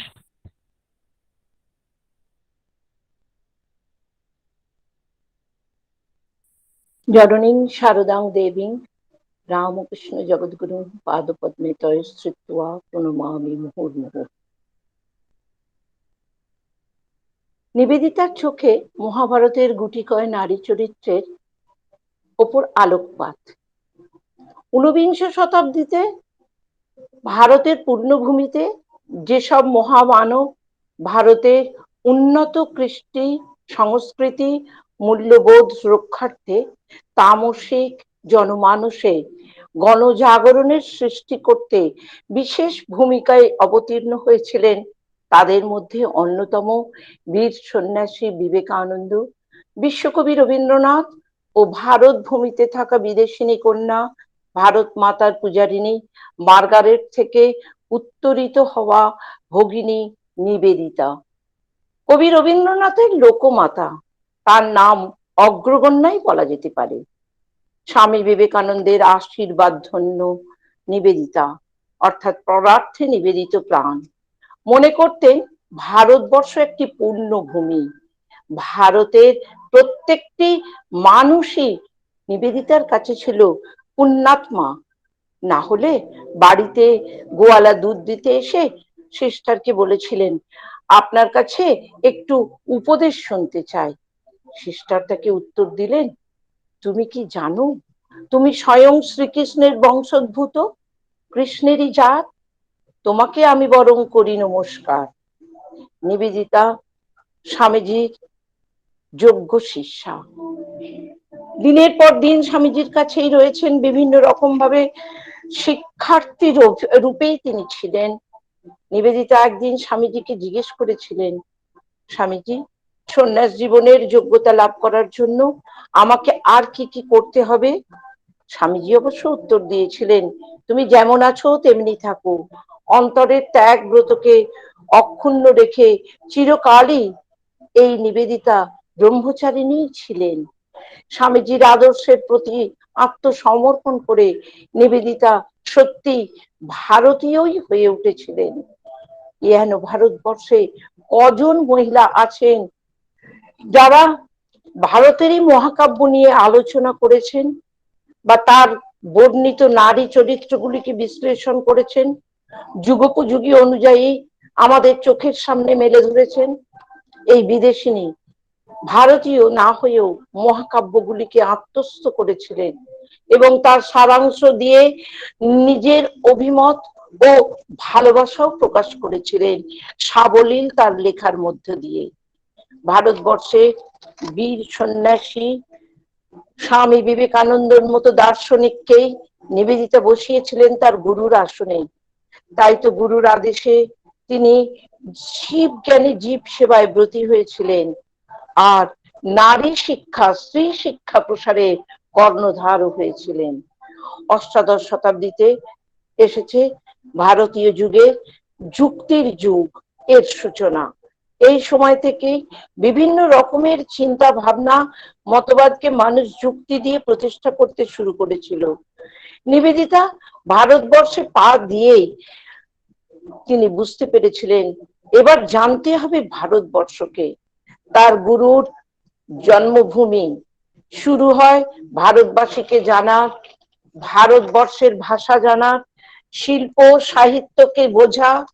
আকৃষ্ট হয়েছিলেন ভারতীয় নিরক্ষর নারীদের কুসংস্কারাচ্ছন্ন সরল নিষ্পাপ জীবনযাত্রায়। ভারতীয় মহাকাব্য পরম ধর্মীয় একটি গ্রন্থ, তার গুরুত্ব তিনি যুক্তি দিয়ে বুঝেছিলেন। কথাই আছে, যা নেই ভারতে তা নেই ভূ ভারতে। মহাভারতে ভারতবর্ষের দর্শন, রাজনৈতিক ও সামাজিক সমস্ত রসদই বর্তমান, এমনকি ধর্মীয় ব্যবস্থাও পক্ষেও যথেষ্ট গুরুত্বপূর্ণ। এই বৃহৎ মহাকাব্য, মহান কাব্য, যার প্রতিটি পৃষ্ঠায় আছে সামাজিক, রাজনৈতিক, দার্শনিক ও ধর্মীয় উপাদান। নিবেদিতার মতে এ কোনো সন্ন্যাসীর একমুখী ত্যাগের কাহিনী নয়, প্রতিটি চরিত্রের সীমাবদ্ধতা কাহিনীকে আকর্ষণীয় করে তুলেছে। মানব মনের নানান প্রবৃত্তি নিবৃত্তির রং মশালের আলোয় উজ্জ্বল এই মহাকাব্য। এই সময় মহাভারতের জনপ্রিয়তা ছিল বিরাট মাপের। এই মহাকাব্য এক বিশেষ সামাজিক পটভূমিকার উপরেই নির্মিত হয়েছিল, কিন্তু সামাজিক ও ধর্মীয় যে কোনো বিবর্তন এর প্রভাবও এই মহাকাব্যে লক্ষণীয়। মহাভারত মূলত কৌরব ও পাণ্ডবদের পারিবারিক রাজ সিংহাসনের অধিকার নিয়ে গড়ে ওঠা কাহিনী। তবুও এই গ্রন্থের মধ্যে পাই শ্রীকৃষ্ণের কথা, ভগবদ গীতার বিবরণ। শ্রীকৃষ্ণ শোনালেন অর্জুন তৃতীয় পাণ্ডবকে, বারবার তিনি যুদ্ধ করার জন্য কৌরবদের বিরুদ্ধে, অর্থাৎ অধর্মের বিরুদ্ধে উদ্বুদ্ধ করলেন। শ্রীকৃষ্ণের প্রচারিত ভগবত ভাবনাই হলো মহাভারতের সার অংশ। একে পঞ্চম বেদ বলেও চিহ্নিত করা হয়। নিবেদিতার মতে এই গ্রন্থ বারবার পড়ে তিনি দুটি দিকের কথা বিশেষভাবে বুঝতে পেরেছেন, তার কাছে স্পষ্ট হয়েছিল। একটি বৈচিত্র্যের মধ্যে ঐক্য, আর অন্যটি কাব্যের গঠনমূলক ঐক্যের প্রয়াসী প্রেরণা। নিবেদিতা আরো একটি বিষয় লক্ষ্য করলেন, মহাভারতের পরিমার্জনের আগেই কিন্তু রামায়ণের প্রথম অংশ উত্তরাকাণ্ড রচিত হয়েছিল। এই যুগে আবার রাজা অশোকের সময় পাটালিপুত্রর পরিবর্তে অযোধ্যা নগরীর প্রাধান্য ছিল বেশি। আবার সমুদ্রগুপ্তের পর পাটালিপুত্র। দ্বিতীয়ত চন্দ্রগুপ্তের সময় উজ্জয়িনীর গুরুত্ব পায় বেশি। এই দুই নগরী সৃষ্টি করেছে কিন্তু দুই অবতার। রামায়ণে আছেন রাম অবতার, আর অন্যটিতে রয়েছেন কৃষ্ণ অবতার।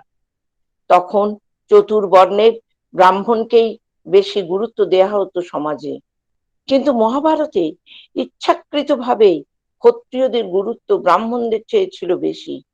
দ্রৌপদীকে পঞ্চ পাণ্ডবগণ অনুসরণ করেছিলেন। এই সময় ব্রাহ্মণ ও ক্ষত্রিয়ের বিবাহ বন্ধনও কিন্তু পাঠককুল সমর্থন করেছিলেন। কুরুক্ষেত্রের রণ শুরু হয়েছে, শ্রীকৃষ্ণ গীতা শোনাচ্ছেন। এখানে নিবেদিতাও শোনালেন আমাদের একটি ছোট্ট গল্প। ছোট্ট টিটি পাখি, ঝোপের মধ্যে ছোট্ট পাখি ভীত হয়ে প্রার্থনা করছে, হে কেশব, আমার এই ছোট্ট গৃহে ছোট্ট ছোট্ট শাবকগুলি সবে ডিম ফুটে বেরিয়েছে, এত বড় সৈন্যদলের পায়ের তলায় পিষে ওদের এখনই মৃত্যু হবে। তুমি একমাত্র রক্ষাকর্তা, হে কেশব, তুমি আমাদের রক্ষা করো। যুদ্ধ শুরু হলো।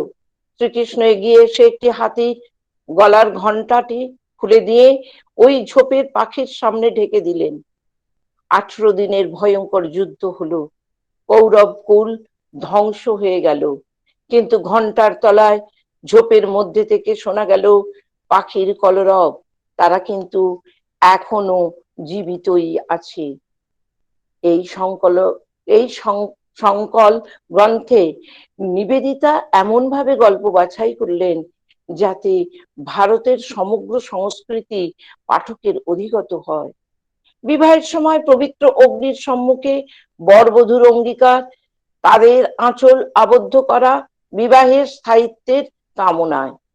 দেবী নারীদের সোনার অলংকার পায়ে ধারণ নিষিদ্ধ, কারণ দেবী গৌরীর গাত্রবর্ণ ছিল স্বর্ণের মতো। তাই নিবেদিতার বিশ্লেষণের ধারণা অত্যন্ত মৌলিক এবং সমাজতত্ত্বের ধারা অনুযায়ী মহাভারতের বন পর্বের কথা বলা যায় নল ও দময়ন্তীর কথা। নলরাজ বনের মধ্যে দময়ন্তীকে ত্যাগ করে চলে যাচ্ছেন, তবুও তিনি দ্বিধাগ্রস্ত মনে প্রার্থনা করে উচ্চারণ করছেন, বনমধ্যে পবিত্র আদিত্যগণ তোমাকে রক্ষা করুন, তোমার আপন সম্মান হোক তোমার রক্ষক। পৌরাণিক কাহিনীতে নারীর নাম আগে উচ্চারিত হয়েছে, সে কথাও কিন্তু নিবেদিতা লক্ষ্য করেছেন, সীতারাম, রাধা কৃষ্ণ। নিবেদিতা উল্লেখ করলেন নল দময়ন্তীর কাহিনীতে ব্রাহ্মণ রাজারা ভৃত্য রূপে কাজ করেছে, শাসক রূপে নয়। আরো উল্লেখ করলেন সীতা, সাবিত্রী, দময়ন্তী মহাভারতের ক্রম অনুসারে সজ্জিত। পুরুষের সঙ্গে একাকী সংগ্রাম, নিজের অস্তিত্বকে টিকিয়ে রাখার সংগ্রাম করেছেন দময়ন্তী, এবং সীতা চরিত্রেও সেই আলোক আমরা পেয়েছি। সাবিত্রীর মধ্যে শৈব বা বৈষ্ণব প্রভাবের লেশ মাত্র ছিল না। নারদের উল্লেখ ছাড়া সাবিত্রীর অনুগতা স্ত্রীর সম্পূর্ণ ভিন্ন রূপ। নারী জাতির প্রার্থনার জন্য তিনি এক মূর্তি রূপে পূজিত হলেন ভারতীয় সমাজে। সাবিত্রীর মধ্যে অন্য এক জনপ্রিয় রুচির ধারা দেখা যায়। মৃত্যুকে জয় করেছেন প্রাচীন নারী বিরচিত উপায়ে নয়, আধ্যাত্মিক শক্তি দিয়ে।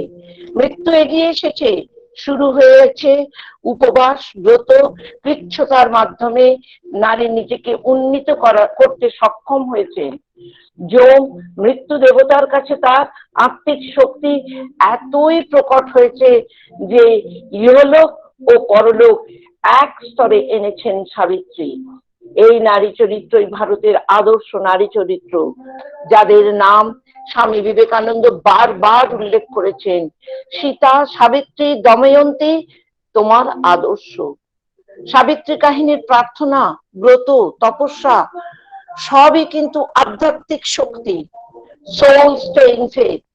মহাভারতে সূর্য পুজোর রীতিও ছিল প্রকট, সে কথাও নিবেদিতা লক্ষ্য করেছেন, এবং সেখানে তিনি বলেছেন সূর্য পূজার চেয়ে জনপ্রিয় ছিল রাজকীয় পূজার আড়ম্বর।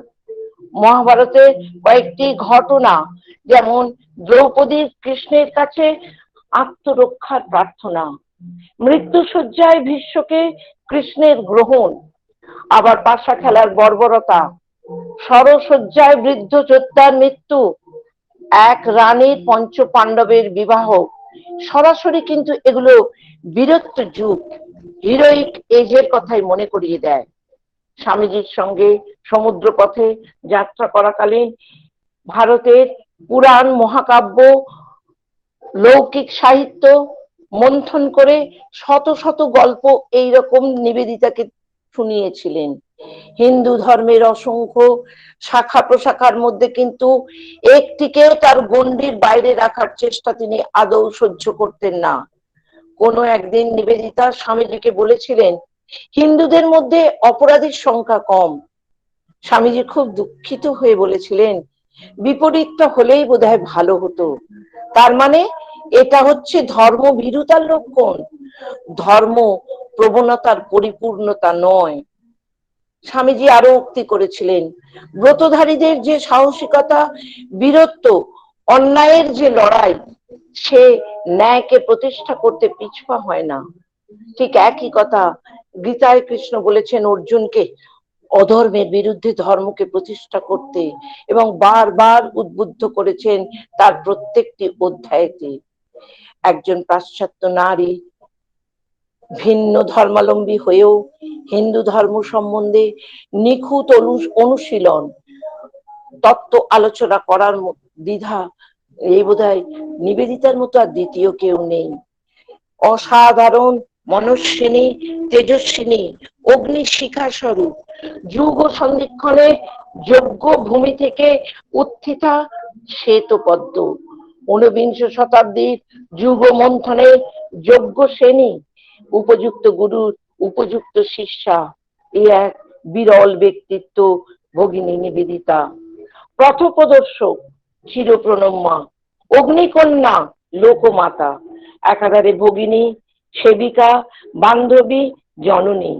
নারী জাগরণের প্রতি শ্রদ্ধাশীলা ভগিনী এটাও দেখিয়েছিলেন যে জাতির কল্যাণে আত্মত্যাগের বিরল বহু কাহিনী তার রচনায় সাবলীল ভাবে প্রকাশ পেয়েছে।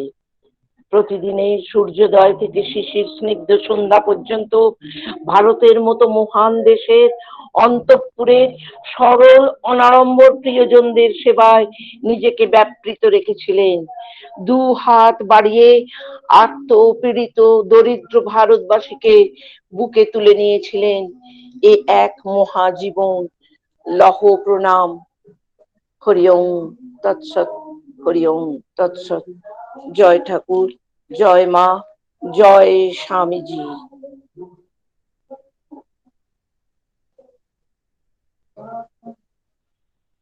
এখন স্বামী বিবেকানন্দের চিঠি পাঠ করবে সায়ন্তী পড়িয়া। জয় ঠাকুর, জয় মা, জয় স্বামীজি।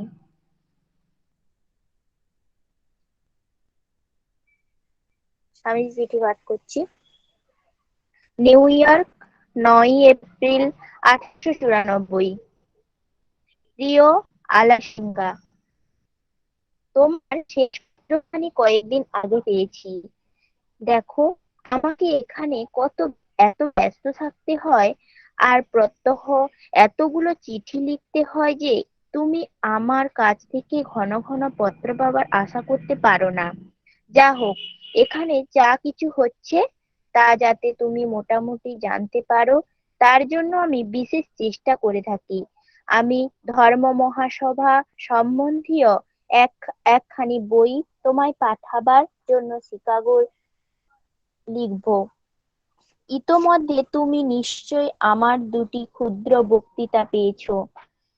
সেক্রেটারি সাহেব আমায় লিখেছেন, আমার ভারতে ফিরে যাওয়া অবশ্য কর্তব্য, কারণ ভারতই আমার কর্মক্ষেত্র, এতে কোনো সন্দেহ নাই।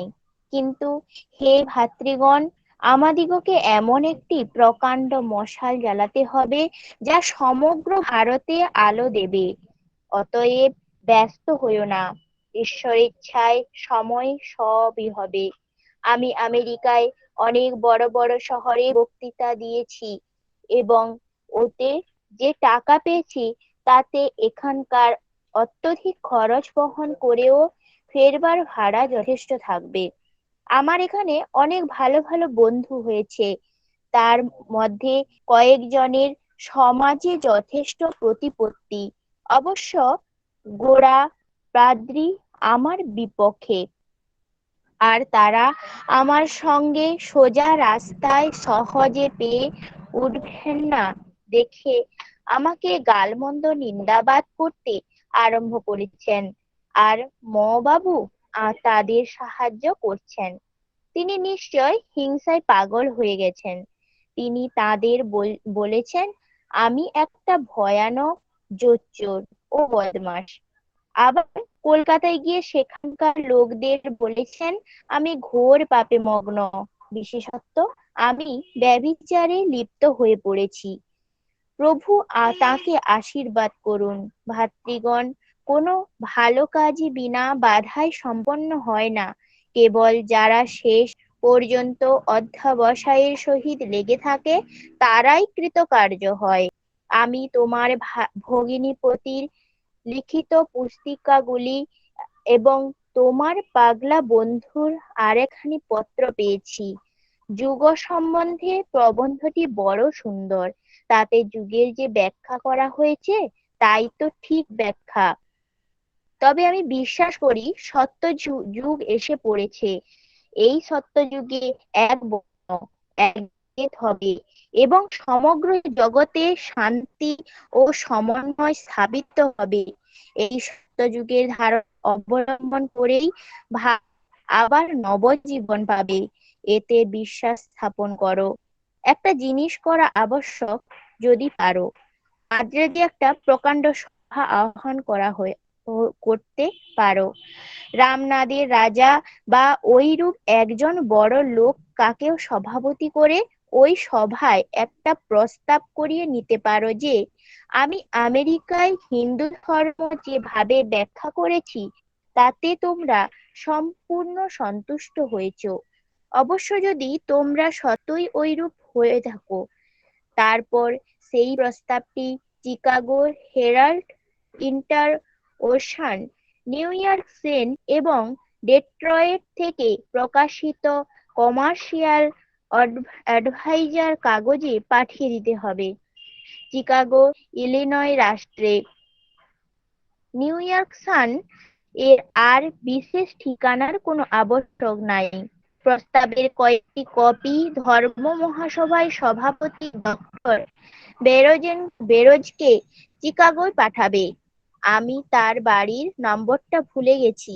রাস্তাটার নাম ইন্ডিয়ানা এভিনিউ। এর এক কপি ডেট্রয়েটের মিসেস জে ব্যাগলির নামে পাঠাবে। তার ঠিকানা ওয়াশিংটন এভিনিউ। এই সভাটা যত বড় হয় তার চেষ্টা করবে। যত বড় বড় লোককে পারো ধরে নিয়ে এসে এই সভায় যোগ দেবার চেষ্টা করবে। তাদের ধর্মের জন্য, দেশের জন্য তাদের এতে যোগ দেওয়া উচিত। মহীশূরের মহারাজ ও তার দেওয়ানের নিকট হতে সভা ও তাহার উদ্দেশ্য সমর্থন করে চিঠি নেবার চেষ্টা করো।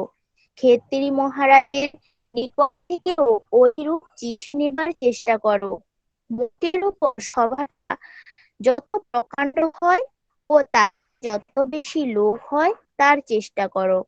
ওঠো বৎসগণ, এই কাজে লেগে যাও। যদি তোমরা এটা করতে পারো তবে ভবিষ্যতে আমরা অনেক কাজ করতে পারবো নিশ্চয়। প্রস্তাবটি এমন ধরনের হবে যে মাদ্রাজের হিন্দু সমাজ যারা আমাকে এখানে পাঠিয়েছিলেন তারা আমার এখানকার কাজে সম্পূর্ণ সন্তোষ প্রকাশ করছেন, ইত্যাদি ইত্যাদি। যদি সম্ভব হয় এইটির জন্য চেষ্টা করো। এ তো আর বেশি কাজ নয়। সব জায়গায় যত দূর পারো আমাদের কাজে সহানুভূতি প্রকাশ্য পত্রও জোগাড় করো। ওইগুলি ছাপাও আর যত শীঘ্র পারো মার্কিন সংবাদপত্র সমূহে দাও। বৎসগণ, এতে অনেক কাজ হবে। সমাজের লোকেরা এখানে যা তা বলছে, যত শীঘ্র হয় তাদের মুখ বন্ধ করে দিতে হবে। সনাতন হিন্দু ধর্মের জয় হোক। মিথ্যাবাদী ও পাষণ্ডেরা ওঠো ওঠো বৎসগণ, আমরা নিশ্চয় জয়লাভ করব। আমার পত্রগুলির প্রকাশ সম্বন্ধে বক্তব্য এই, যতদিন না আমি ভারতে পৌঁছেছি ততদিন এইগুলির যতটা অংশ প্রকাশ করা উচিত ততটা আমাদের বন্ধুদের নিকট প্রকাশ যেতে পারে। একবার কাজ করতে আরম্ভ করলে খুব হুজুগ মেতে যাবে, কিন্তু আমি কাজ না করে বাঙালির মতো কেবল লম্বা লম্বা কথা কইতে চাই না, ঠিক বলতে পারি না। তবে বোধ হয় কলকাতার গিরিশ ঘোষ আর মিত্র মহাশয় আমার গুরুদেবের ভক্তদের দিকে কলকাতায় ঐরূপ সভা আহ্বান করাতে পারেন। যদি পারেন তো খুব ভালোই হয়। সম্ভব হলে কলকাতায় সভায় ওই একই রকম প্রস্তাব পাশ করিয়ে নিতে বলবে। কলকাতায় হাজার হাজার লোক আছে যারা আমাদের কাজের প্রতি সহানুভূতি সম্পন্ন। আর বিশেষ কিছু লেখার বন্ধুকে আমার সাদর সম্ভাষণাদি জানাবে। আমি সতত তাদের কল্যাণ প্রার্থনা করছি। ইতি আশীর্বাদক বিবেকানন্দ। পুনঃ সাবধান, পত্র লিখবার সময় আমার নামের আগে হিজ হলিনেস লেখো না। এখানে ইহা অত্যন্ত কিম্ভূত কিমাকার শোনায়। ইতি ডি। একটি পড়ছি। প্রিয় ভগিনী মেরি, ডেট্রয়েট 18ই মার্চ 1894। কলকাতায় চিঠিখানা আমাকে পাঠানোর জন্য আন্তরিক ধন্যবাদ জানাবে। গুরুদেব সম্বন্ধে অনেক কথাই তুমি আমার কাছে শুনেছ। তারই জন্মতিথি। অনুষ্ঠানের একটি নিমন্ত্রণ পত্র কলকাতায় গুরু ভাইয়েরা আমাকে লিখেছেন, সুতরাং পত্রটি তোমাকে ফেরত পাঠাচ্ছি।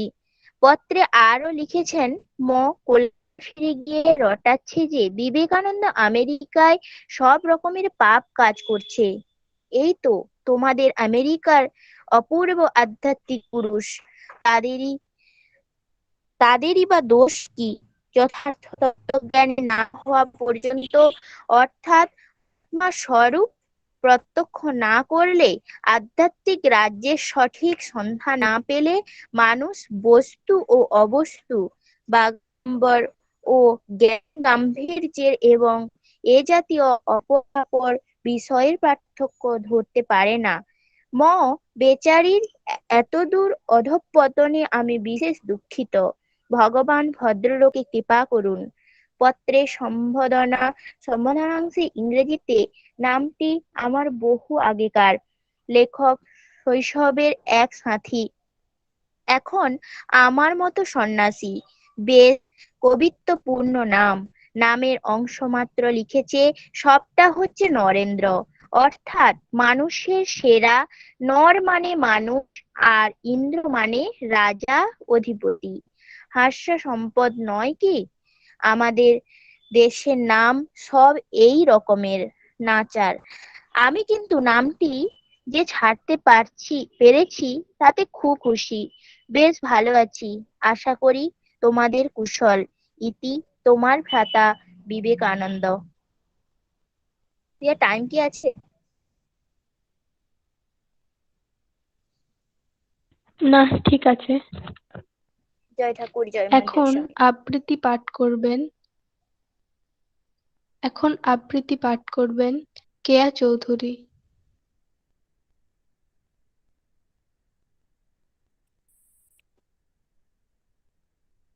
নমস্কার, সকলকে যথাযোগ্য শ্রদ্ধা ও প্রণাম জানাই। শুভ সন্ধ্যা। আগামীকাল শ্রী শ্রী শ্যামা পুজো, অর্থাৎ দেবী মহাকালীর আরাধনা। দিকে দিকে দীপালিকার আলোক শিখায় দূর হবে নিশ্চিদ্র অন্ধকার, দূর হোক আমাদের মনের অন্ধকার। স্বামীজি 1898 খ্রিস্টাব্দে কাশ্মীরে ক্ষীর ভবানী মন্দির দর্শনের পর শ্রীনগরে এসে একটি কবিতা লেখেন, কালী দ্য মাদার। কবিতাটির অনুবাদ করেন কবি সত্যেন্দ্রনাথ দত্ত। মৃত্যুরূপা মাতা, নিঃশেষে নিভেছে তারা দল। মেঘ এসে আবরিছে মেঘ, স্পন্দিত ধ্বনিত অন্ধকার। গরজিছে ঘূর্ণ বায়ু বেগে, লক্ষ লক্ষ উন্মাদ পরাণ বহির্গত বন্দিশালা হতে। মহাবৃক্ষ সমূলে উপাড়ি ফুৎকারে উড়ায়ে চলে পথে। সমুদ্র সংগ্রামে দিল হানা, উঠে ঢেউ গিরি চূড়া যিনি। নভস্থল পরশিতে চায়, ঘোর রূপা হাসিছে দামিনী। প্রকাশিছে দিকে দিকে তার মৃত্যুর কালিমা মাখা গায়।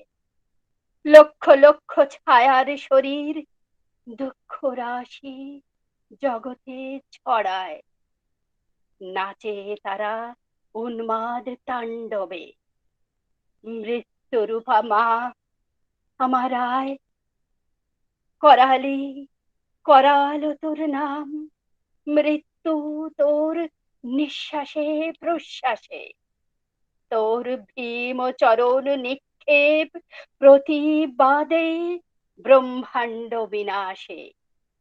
কালী তুই প্রলয় রূপিণী, আয় আয় মাগো পাশে। সাহসে যে দুঃখ দৈন চায়, মৃত্যুর যে বাঁধে বাহু পাশে। কাল নৃত্য করে উপভোগ, মাতৃরূপা তারই কাছে আসে। প্রণাম। নমস্কার।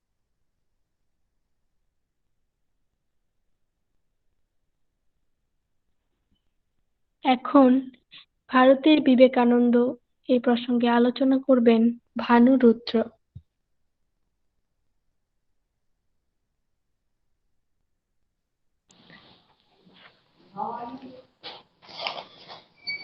শ্রী শ্রী ঠাকুর মা স্বামীজিকে সাষ্টাঙ্গ প্রণাম। উপস্থিত সকল শ্রদ্ধেয়দের প্রণাম ও ছোটদের ভালোবাসা।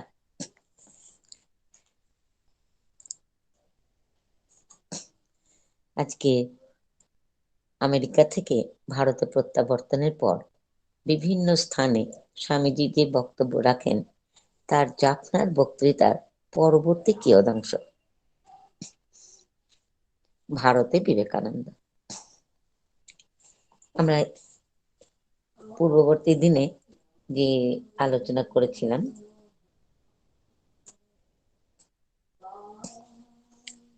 সেই ব্যাপারে একটুখানি বলে নি। যাত্রায় স্বামীজির মূল বক্তব্য ছিল ধর্ম সম্বন্ধে। আমরা এটা আগেই বলেছিলাম। ইতিমধ্যে বেদ, বেদান্ত, পুরাণ, স্মৃতি, তন্ত্র ও অন্যান্য ধর্ম সম্বন্ধে বিশদ আলোচনা হয়। তার মধ্যে বেদান্তের যে তত্ত্ব তা এমনকি তা মানে অনাদি অনন্ত, তার মধ্যে বেদান্তের যে তত্ত্ব তা অনাদি অনন্ত। যোগ সিদ্ধ ঋষি মুনি এমনকি দেশ দেশান্তরের আধ্যাত্মিক সাধুরাও এবং বিজ্ঞানের গভীর তত্ত্বসমূহেও তা স্বীকৃত হয়েছে। সুতরাং সব ধর্মের যে এক সুর, তা যত গভীরে যাওয়া যায় ততই প্রকট হয়। সুতরাং আমরা বলতে পারি ধর্মের মধ্যে বিভেদ নাই। আমরা নিশ্চয়ই এটা প্রকাশ করতে পারি, বলতে পারি এবং মানতে পারি। দুনিয়ার হাল বদল হয়ে যেতে পারে। এরপর সৃষ্টিতত্ত্ব শুরু হয়েছিল। সৃষ্টিতত্ত্ব, প্রলয় তত্ত্বের কথা হয়েছিল স্বামীজির বক্তব্যে। দিবারাত্র সৃষ্টি কার্য চলছে এবং এক কথায় এক সময় তার সূক্ষ্ম হতে সূক্ষ্মতর হয়ে আবার অব্যক্ত লীন হয়ে যায়, আবার কিছুকাল পরে ব্যক্ত হয়ে সম্মুখে আসে। অনন্তকাল ধরে এই লীলা চলে আসছে। কাজ শুরু করছে। এরপরে কে এই সৃষ্টি করিতেছেন? ঈশ্বর। স্বামীজির সাধারণত গড শব্দে যা ইংরেজিতে সাধারণত গড শব্দে যা বোঝায়, আমার অভিপ্রায় তা নয়। সংস্কৃত ব্রহ্ম শব্দ ব্যবহার করাই সর্বাপেক্ষা যুক্তিসঙ্গত। তিনি এই জগৎ প্রপঞ্চের সাধারণ কারণ স্বরূপ। ব্রহ্মের স্বরূপ কি?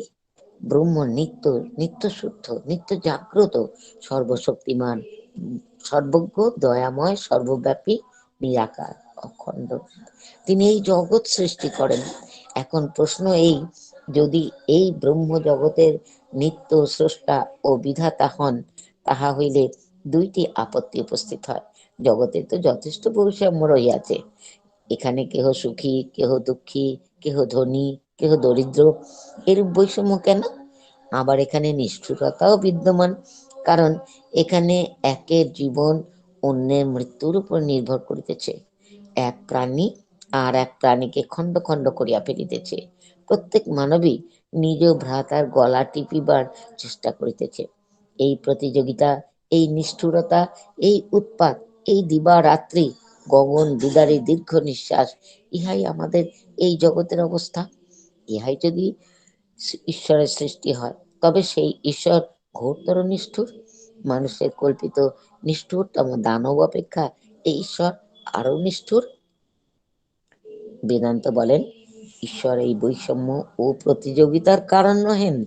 তবে কে ইহা করিল? আমরা নিজেরাই করিয়াছি। মেঘ সকল ক্ষেত্রের উপর সমভাবেই বর্ষণ করে, কিন্তু যে ক্ষেত্র উত্তম রূপে কর্ষিত, তাহাই শস্যশালী হয়।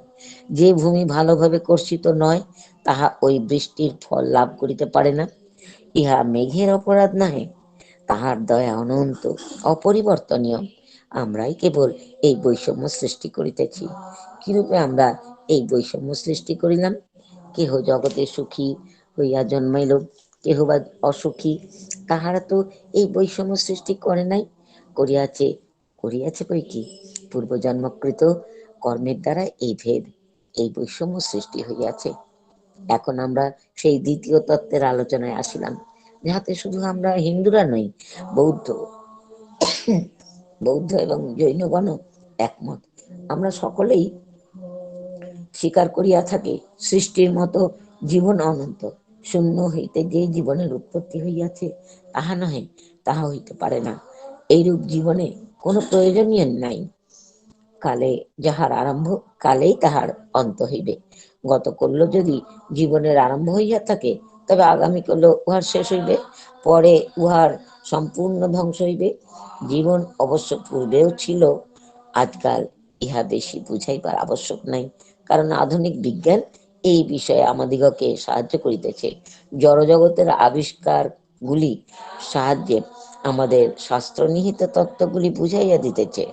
তোমরা সকলেই পূর্ব হইতে অবগত আছো যে আমাদের প্রত্যেকেই অনন্ত অতীতের কর্মসমষ্টির ফলস্বরূপ। কবিগণের বর্ণনা অনুযায়ী কোন শিশুকেই প্রকৃতি স্বহস্তের জগৎ রঙ্গমঞ্চে লইয়া আসেন না। তাহার স্কন্ধে অনন্ত অতীতের কর্মসমষ্টি রহিয়াছে। ভালোই হোক আর মন্দই হোক, সে নিজ অতীত কর্মের ফল ভোগ করিতে আসে।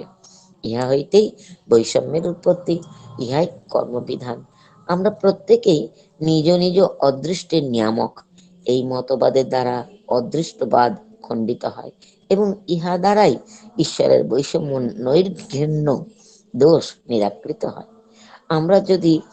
আমরা যাহা কিছু ভোগ করি তাহার জন্য আমরাই দায়ী, অপর কেহ নয়। আমরা ঈশ্বরের দোষ দিচ্ছিলাম যে ঈশ্বর মানে নিষ্ঠুরতম, সেইটাই এখানে পরিষ্কার করে বললেন যে আমরা নিজেদের অদৃষ্ট নয়, আমাদের নিজেদের কর্মফলেই আমরা এটা করি। সেই জন্য ঈশ্বরের যে বৈষম্য নৈর্ঘৃণ্য দোষ, এগুলো সব নিরাকৃত হয়ে গেল। ঈশ্বর একেবারে নির্বিকার। আমরা যাহা কিছু ভোগ করি তাহার জন্য আমরাই দায়ী, অপর কেহ নয়। আমরাই কার্য, আমরাই কারণ স্বরূপ। সুতরাং আমরা স্বাধীন। যদি আমি অসুখী হই তবে বুঝিতে হইবে আমি আমাকে অসুখী করিয়াছি। আর ইহাও প্রতীয়মান হইবে যে আমি যদি ইচ্ছা করি তবে সুখীও হইতে পারি। যদি আমি অপবিত্র হই তবে তাহাও আমার নিজকৃত। আর বুঝিতে হইবে যে আমি ইচ্ছা করিলে আবার পবিত্র হইতে পারি। সকল বিষয়ে এইরূপ বুঝিতে হইবে। মানুষের ইচ্ছা কোনো ঘটনার অধীন নহে। মানুষের অনন্ত ইচ্ছা শক্তি ও মুক্ত স্বভাবের সম্মুখে সকল শক্তি, এমনকি প্রাকৃতিক শক্তিগুলি পর্যন্ত মাথা নত করিবে, দাস হইয়া থাকিবে। অদ্ভুত কথা, কি অপূর্ব কথা! এ ব্রহ্মজ্ঞ ঋষি ছাড়া বলা সম্ভব নয়। এইবার স্বভাবতে প্রশ্ন উঠিবে, আত্মা কি? আত্মাকে না জানিলে আমাদের শাস্ত্রোক্ত ঈশ্বরকেও আমরা জানিতে পারি না। ভারতে ও অন্যান্য দেশে বহিঃপ্রকৃতির আলোচনা দ্বারা সেই সর্বাতীত সত্তার আভাস পাইবার চেষ্টা করা হইয়াছে। আমরা জানি ইহার ফল অতি শোচনীয় হইয়াছে। সেই সত্তার আভাস পাওয়া দূরে থাক, আমরা যতই জড়জগতের আলোচনা করি ততই অধিকতর জড়বাদী হইতে থাকি। বলছেন কি যে জড়বাদী, আমরা যে জড় নিয়েই যদি আমরা আলোচনা করি আমরা জড়বাদী হয়ে যাব। কিন্তু আমরা তো তা নই। ভারতবাসী আত্মার শক্তিতে বিশ্বাসী, তাই জড়বাদী হলে হবে না।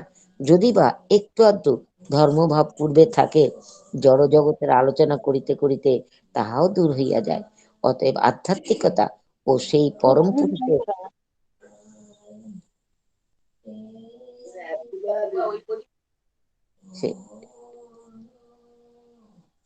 পড়ব। অতএব আধ্যাত্মিকতা ও সেই পরম পুরুষের জ্ঞান বাহ্য জগৎ হইতে পাওয়া যায় না। অন্তর মধ্যে, আত্মার মধ্যে ওই তত্ত্ব অন্বেষণ করিতে হইবে। বাহ্য জগৎ আমাদিগকে সেই অনন্তের কোনো সংবাদ দিতে পারে না। অন্তর্জগৎ অন্বেষণ করিলেই উহার সংবাদ পাওয়া যায়। অতএব কেবল আত্মতত্ত্বের অন্বেষণেই, আত্মতত্ত্বের বিশ্লেষণেই ঈশ্বরকে জানতে পারি। জীবাত্মার স্বরূপ সম্বন্ধে ভারতের অভিন্ন বিভিন্ন সম্প্রদায়গুলির মতভেদ আছে বটে, কিন্তু কোনো কোনো বিষয়ে সকলে একমত। যথা সকল জীবাত্মা অনন্ত, অনাদি, এইরূপত অবিনাশী। দ্বিতীয়ত প্রত্যেক আত্মায় সর্ববিধ শক্তি, আনন্দ, পবিত্রতা, সর্বব্যাপিতা ও সর্বজ্ঞত্ব অন্তর্নিহিত রহিয়াছে। এই গুরুতর তত্ত্বটি সর্বদা স্মরণ রাখিতে হইবে। প্রত্যেক মানবে, প্রত্যেক প্রাণীতে, সে যতই দুর্বল বা মন্দ হোক, সে বড় বা ছোট হোক, সেই সর্বব্যাপী সর্বজ্ঞ আত্মা রহিয়াছেন। আত্মা হিসেবে কোনো প্রভেদ নাই।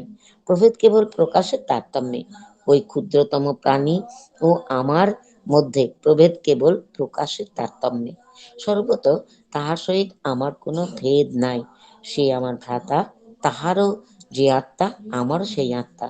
ভারত এই মহত্তম তত্ত্ব জগতে প্রচার করিয়াছে।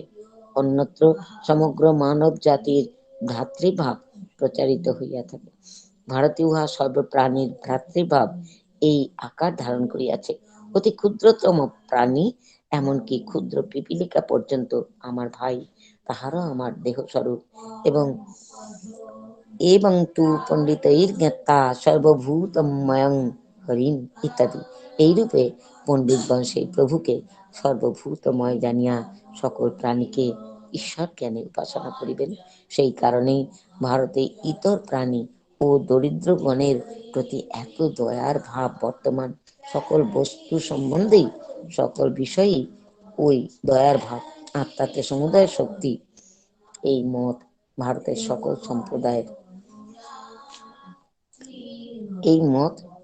সকল সম্প্রদায়ের মিলনভূমি। স্বভাবতই এইবার আমাদের ঈশ্বর তত্ত্ব আলোচনার সময় আসিয়াছে, কিন্তু তৎপূর্বেই আত্মা সম্বন্ধে একটি কথা বলিতে চাই। যাহারা ইংরেজি ভাষা চর্চা করেন, তাহারা অনেক সময় সোল অ্যান্ড মাইন্ড এই দুটি শব্দ লইয়া বড় গোলযোগে পড়িয়া যান। সংস্কৃত আত্মা ও ইংরেজি সোল শব্দ সম্পূর্ণ ভিন্নার্থক। আমরা যাহাকে মন বলি, পাশ্চাত্যেরা তাহাকে সোল বলেন। পাশ্চাত্য দেশে আত্মা সম্বন্ধে যথার্থ জ্ঞান কোনো কালে ছিল না। প্রায় 20 বৎসর হইল সংস্কৃত দর্শন শাস্ত্রের সাহায্যে ওই জ্ঞান পাশ্চাত্য দেশে আসিয়াছে। আমাদের এই স্থূল শরীরের পশ্চাতে মন, মন কিন্তু আত্মা নহে, উহা সূক্ষ্ম শরীর, সূক্ষ্ম তন্মাত্র নিমিত্ত। উহাই জন্ম জন্মান্তরের বিভিন্ন শরীর আশ্রয় করে। উহার পশ্চাতে মানুষের আত্মা রহিয়াছে। এই আত্মা শব্দ সোল বা মাইন্ড শব্দের দ্বারা অনুদিত হইতে পারে না। সুতরাং আমাদিগকে সংস্কৃত আত্মা বা অথবা আধুনিক পাশ্চাত্য দার্শনিকগণের মতানুযায়ী সেলফ শব্দ ব্যবহার করিতে হইবে। যে শব্দই আমরা ব্যবহার করি না কেন, আত্মা যে মন ও স্থূল শরীর উভয় হইতেই পৃথক, এই ধারণাটি মনের মধ্যে পরিষ্কারভাবে রাখিতে হইবে। আর এই আত্মাই মন বা সূক্ষ্ম শরীরকে সঙ্গে লইয়া এক দেহ হইতে দেহান্তরে গমন করে। কালে যখন সর্বজ্ঞত্ব ও পূর্ণত্ব লাভ করে, তখন উহার আর জন্ম মৃত্যু হয় না, উহা তখন মুক্ত হইয়া যায়। ইচ্ছা করিলে জীবাত্মা এই মন বা সূক্ষ্ম শরীরকে রাখিতেও পারে, অথবা উহাকে পরিত্যাগ করিয়া অনন্ত কালের জন্য স্বাধীন ও মুক্ত হইয়া যাইতে পারে।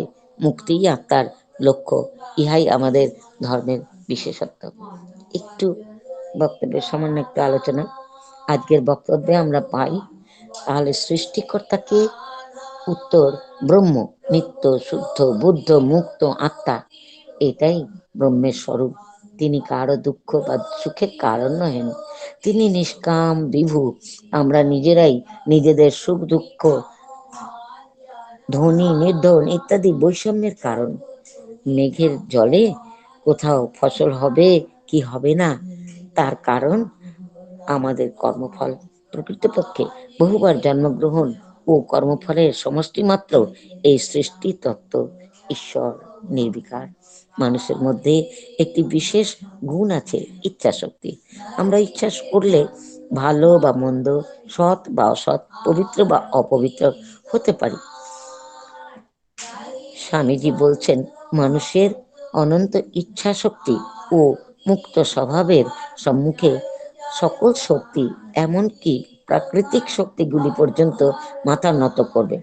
এত বড় আশ্বাসবাণী ও নিত্য সত্য একমাত্র ব্রহ্মজ্ঞ ঋষিই বলতে পারেন।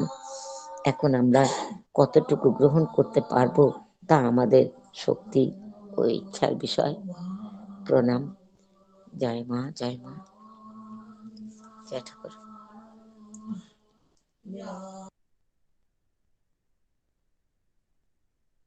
এখন আমি নারী জাগরণের পথ প্রশ্নোত্তর স্বামী বিবেকানন্দের থেকে পাঠ করছি।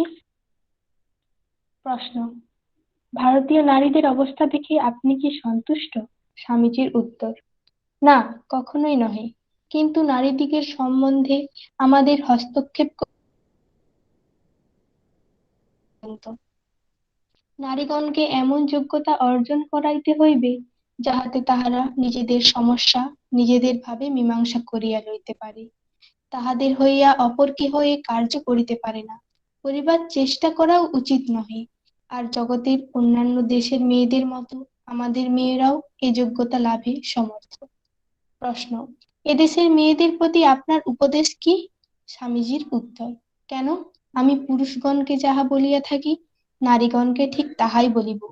ভারত এবং ভারতীয় ধর্মে বিশ্বাস করো, তেজস্বিনী হও, আশায় বুক বাঁধো। ভারতে জন্ম বলিয়া লজ্জিত না হইয়া উহাতে গৌরব অনুভব করো। আর স্মরণে রাখিও, আমাদের অপরাপর জাতির নিকট হইতে কিছু লইতে হইবে বটে, কিন্তু জগতের অন্যান্য জাতি অপেক্ষা আমাদের অপরকে দেবার জিনিস সহস্রগুণ বেশি আছে। প্রশ্ন, বিধবা ও অন্যান্য নারীর উন্নতি ঘটাতে হলে কি করা দরকার? স্বামীজির উত্তর, আমি কি বিধবা যে আমাকে এই অর্থহীন প্রশ্ন করিতেছ? আমি কি নারী যে আমাকে বারংবার এই প্রশ্ন জিজ্ঞেস করিতেছ? তুমি কে যে গায়ে পড়িয়া নারী জাতির সমস্যা সমাধান করিতে অগ্রসর হইতেছ? তুমি কি প্রত্যেক বিধবা ও প্রত্যেক নারীর ভাগ্যবিধাতা ঈশ্বর? তফাৎ হও, তাহারা নিজেদের সমস্যা নিজেরাই পূরণ করিবে। বাল্যবিবাহ তুলে দেওয়া, বিধবাদের পুনরায় বিয়ে দেওয়া প্রভৃতি বিষয় নিয়ে আমাদের মাথা ঘামাবার দরকার নেই। আমাদের কাজ হচ্ছে স্ত্রী পুরুষ সমাজের সকলকে শিক্ষা দেওয়া। সেই শিক্ষার ফলে তারা নিজেরাই কোনটি ভালো কোনটি মন্দ সব বুঝতে পারবে এবং নিজেরা মন্দটা করা ছেড়ে দেবে। তখন আর জোর করে সমাজের কোনো বিষয় ভাঙতে করতে হবে না। প্রশ্ন, মেয়েদের কোনো রকম সমস্যা আছে কি যার আশু মীমাংসা প্রয়োজন? অবশ্যই আছে, অনেক সমস্যা আছে। সমস্যাগুলি বড় গুরুতর, কিন্তু এমন একটি সমস্যা নাই শিক্ষা এই মন্ত্র বলে যাহার সমাধান হইতে পারে। প্রকৃত শিক্ষার ধারণা কিন্তু এখনো আমাদের মধ্যে উদিত হয় নাই। শিক্ষা বলিতে কতকগুলি শব্দ শেখানো হয়, আমাদের বৃত্তিগুলির শক্তিসমূহের বিকাশকে শিক্ষা বলা যেতে পারে। অথবা বলা যাইতে পারে শিক্ষা বলিতে ব্যক্তিকে এমন ভাবে গঠিত করা যাহাতে তাহার ইচ্ছা সদিচ্ছয়ে ধাবিত হয় এবং সফল হয়।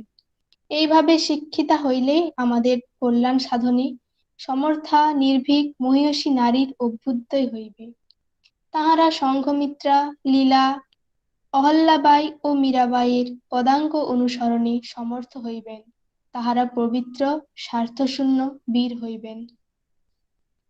প্রশ্ন, আপনি নারীর উন্নতির উপর এত জোর দেন? স্বামীজির উত্তর, জগতের কল্যাণ স্ত্রী জাতির অভ্যুদয় না হইলে সম্ভাবনা নাই। এক পক্ষে পক্ষীর উত্থান সম্ভব নহে। সেই জন্যই রামকৃষ্ণাবতারে শ্রীগুরু গ্রহণ, সেই জন্যই নারীভাব সাধন, সেই জন্যই মাতৃভাব প্রচার। কোন জাতির প্রগতির শ্রেষ্ঠ মাপকাঠি নারীদের প্রতি তাহার মনোভাব। বাবাজি, শাক্ত শব্দের অর্থ জানো? শাক্ত মানে মদ ভাং নয়, শাক্ত মানে যিনি ঈশ্বরকে সমস্ত জগতে বিরাজিত মহাশক্তি বলে জানেন এবং সমগ্র স্ত্রী জাতিতে সেই মহাশক্তির বিকাশ দেখেন। এরা তাই দেখে এবং মনু মহারাজ বলিয়াছেন যে যত্র নার্যস্তু পূজ্যন্তে রমন্তে তত্র দেবতা।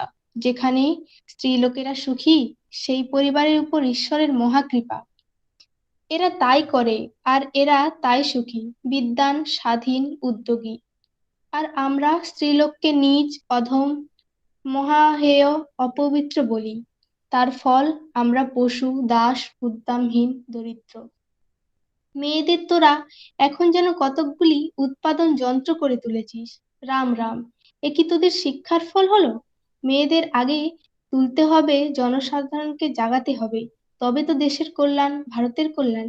যেখানে স্ত্রীলোকের আদর নেই, স্ত্রীলোকেরা নিরানন্দে অবস্থান করে, সে সংসারে সে দেশের কখনো উন্নতির আশা নেই। এজন্য এদের আগে তুলিতে হবে, এদের জন্য আদর্শ মঠ স্থাপন করিতে হবে। প্রশ্ন, কার জীবনকে কেন্দ্র করে আপনি নারী জাগরণ ঘটাতে চান?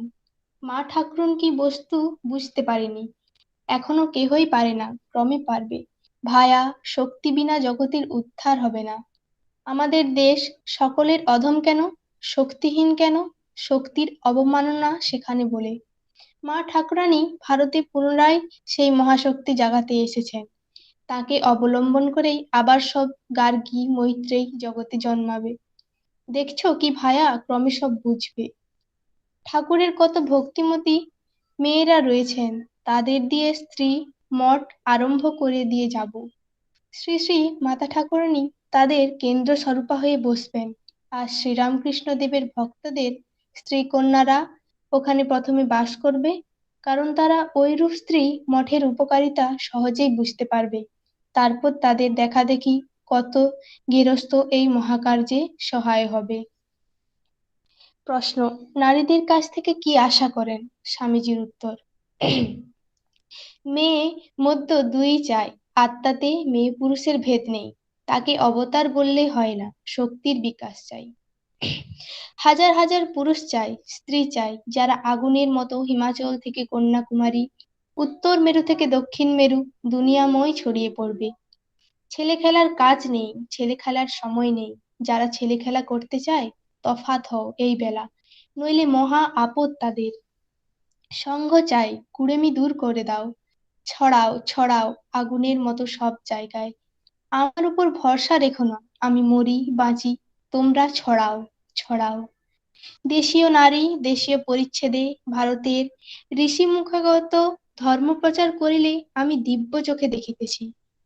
এক মহান তরঙ্গ উঠিবে, যাহা সমগ্র পশ্চাৎভূমি প্লাবিত করিয়া ফেলিবে।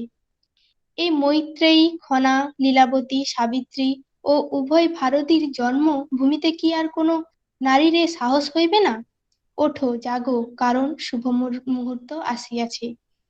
এখন আমাদের সকল বিষয়ে সুবিধা হইয়া আসিতেছে। সাহস অবলম্বন করো, ভয় পাইও না। কেবল আমাদের শাস্ত্রেই ভগবানকে লক্ষ্য করিয়া এই বিশেষণ প্রদত্ত হইয়াছে।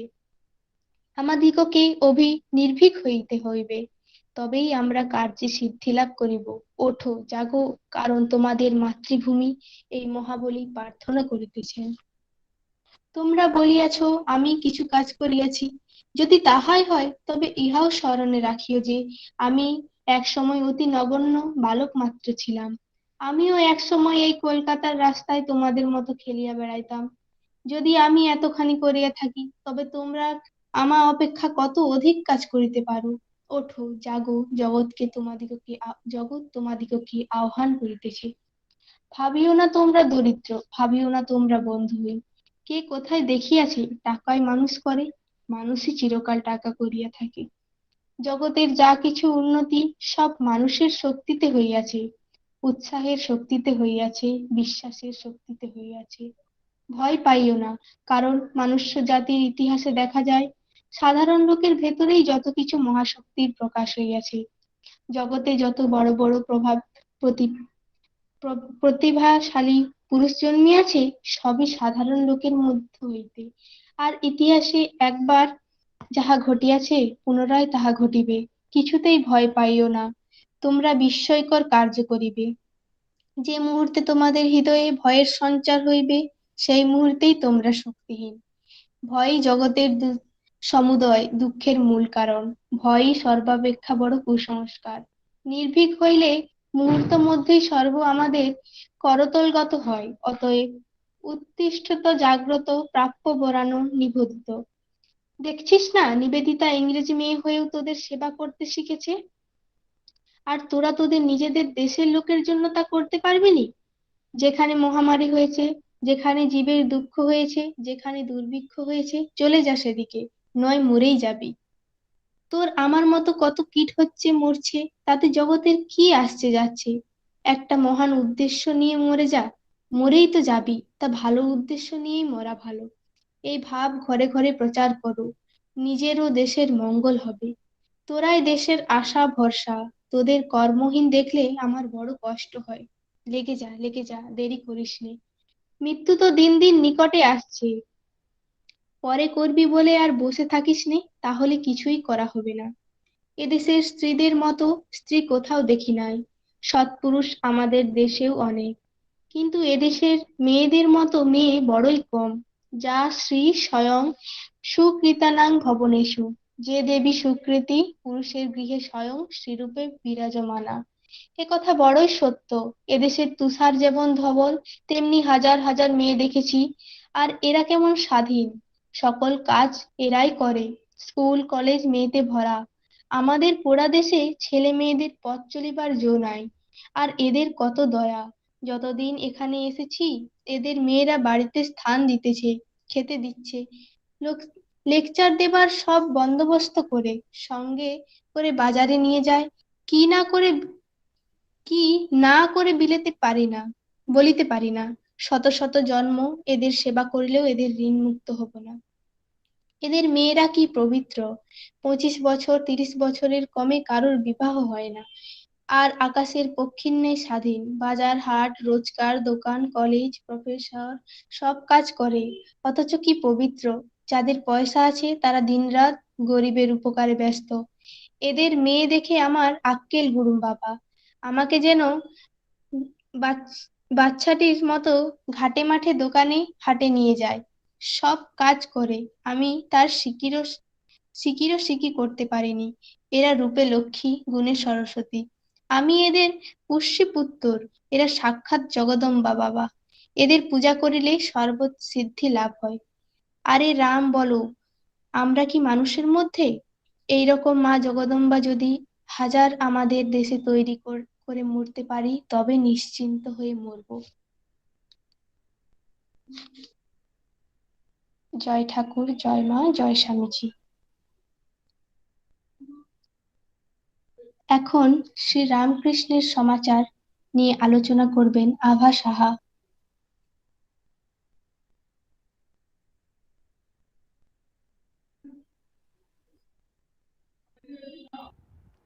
জয় ঠাকুর, জয় মা, জয় স্বামীজি। সবাইকে ভালোবাসা এবং গুরুজনদের প্রণাম জানিয়ে আমি কথামৃত পড়া শুরু করছি। প্রথম খণ্ডের আজকে হবে 7ম পরিচ্ছেদ, 28 নম্বর পৃষ্ঠা।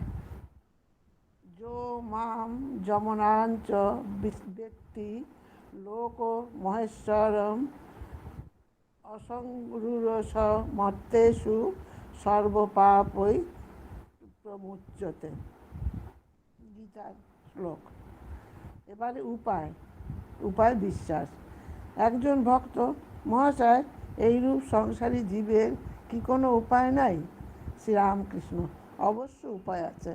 মাঝে মাঝে সাধুসঙ্গ আর মাঝে মাঝে নির্জনে থেকে ঈশ্বর চিন্তা করতে হয় আর বিচার করতে হয়, তার কাছে প্রার্থনা করতে হয়, আমাকে ভক্তি দাও, বিশ্বাস দাও। বিশ্বাস হয়ে গেলেই হলো।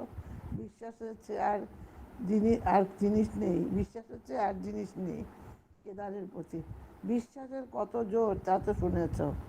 পুরাণে আছে, রামচন্দ্র যিনি সাক্ষাৎ পূর্ণব্রহ্ম নারায়ণ, তার লঙ্কায় যেতে সেতু বাঁধতে হলো, কিন্তু হনুমান রাম নামে বিশাল করে লাফ দিয়ে সমুদ্র পার হয়ে পারে চলে গেল, আর তার সেতুর দরকার হলো না। বিভীষণ একটি পাতায় রাম নাম লিখে ওই পাতাটি একটি লোকের কাপড়ের খুঁটে বেঁধে দিচ্ছিল। সে লোকটি সমুদ্রের পাড়ে যাবে। বিভীষণ তাকে বললে, তোমার ভয় নেই, তুমি বিশ্বাস করে জলের উপর দিয়ে চলে যাও, কিন্তু দেখো যেন অবিশ্বাস করবে, যখন অবিশ্বাস করবে তখনই জলে ডুবে যাবে। লোকটি বেশ সমুদ্রের উপর দিয়ে চলে যাচ্ছিল, এমন সময় তার ভারী ইচ্ছা হলো যে কাপড়ের কোটে কি বাঁধা আছে একবার দেখি। খুলে দেখে সে কেবল রাম নাম লেখা রয়েছে। তখন সে ভাবলে, এ কি, শুধু রাম নামে একটি লেখা রয়েছে, এই অবিশ্বাস অমনি ডুবে গেল। যার ঈশ্বরে বিশ্বাস আছে সে যদি মহাপাতক করে এবং গোমাংস স্ত্রী হত্যা করে, তবুও ভগবানের এই বিশ্বাসের বলে ভারী ভারী পাপ থেকে উদ্ধার হতে পারে। সে যদি বলে আর আমি এমন কাজ করব না, তার কিছুতেই জয় হয় না। এই বলিয়া ঠাকুর গান ধরিলেন, আমি দুর্গা দুর্গা বলে মা যদি মরি, আখেরে এদিনে না তারও কেমনে জানা যাবে গো শঙ্করী। নাসি গো ব্রাহ্মণ, হত্যা করি ভ্রূণ, সুরাপান আদি বিনাশী নারী, এসব পাতক না ভাবি চিঠি লেখো, ব্রহ্মপদ নিতে পারি। মহেন্দ্র, হোমা পাখি। একটি ছেলেকে দেখছো, এখানে একরকম দুরন্ত ছেলে, বাবার কাছে যখন বসে তখন জুজুটি, আবার চাঁদ নিতে যখন গেলে তখন আর একটি মূর্তি। এ নিত্য সিদ্ধের তাক। এরা সংসারে কখন বদ্ধ থাকে না, একটু বয়স হলেই চৈতন্য হয় আর ভগবানের দিকে চলে যায়। এরা সংসারে আসে জীব শিক্ষার জন্য। এদের সংসারের বস্তু কিছু ভালো লাগে না। এরা কামিনী কাঞ্চনে কখন আসক্ত হয় না। বেদে আছে সোয়া পাখির কথা, খুব উঁচু আকাশে সে পাখি থাকে, সে আকাশেই ডিম পাড়ে।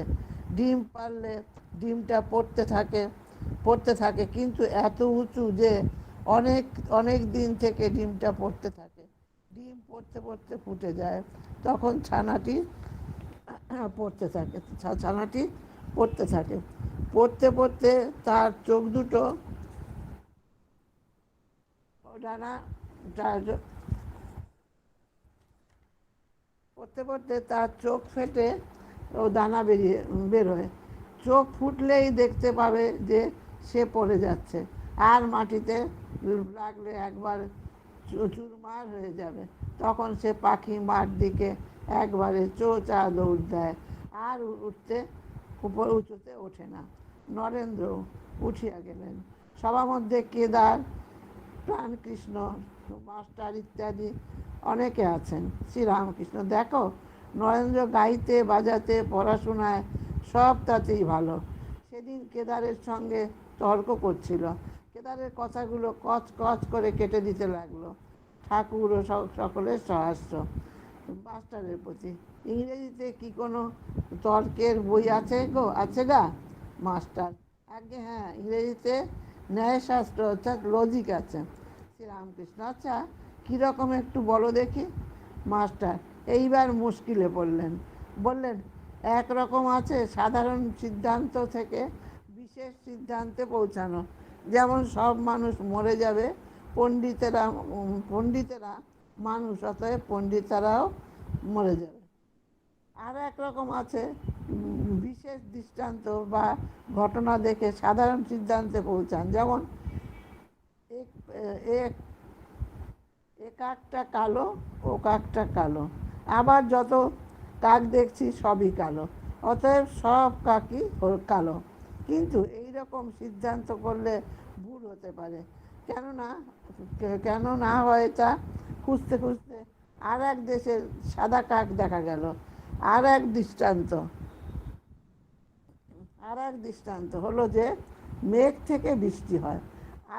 আর এক দৃষ্টান্ত, এক মানুষের 32 দাঁত আছে ও মানুষটির দাঁত 32 দাঁত, আবার যে কোনো মানুষ দেখছি তারও 32 দাঁত আছে, অতএব সব মানুষেরই 32 দাঁত আছে। এইরূপ সংসার সিদ্ধান্তের কথা ইংরেজি ন্যায়শাস্ত্রে আছে। শ্রীরামকৃষ্ণ কথাগুলি শুনিলেন মাত্র, শুনিতে অন্যমনস্ক হইলেন, কাজেই আর এ বিষয়ে বেশি প্রসঙ্গ হইল না।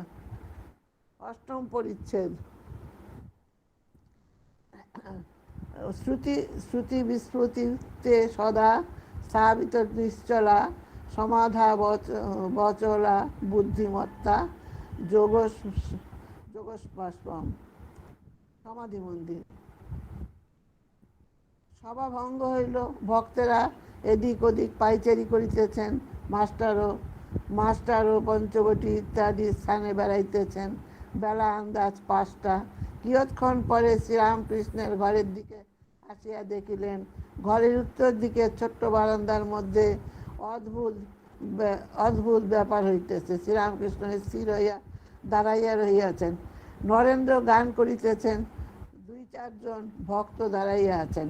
মাস্টার আসিয়া গান শুনিতেছেন। গান শুনিয়া আকৃষ্ট হইয়া রহিলেন। ঠাকুরের গান ছাড়া এমন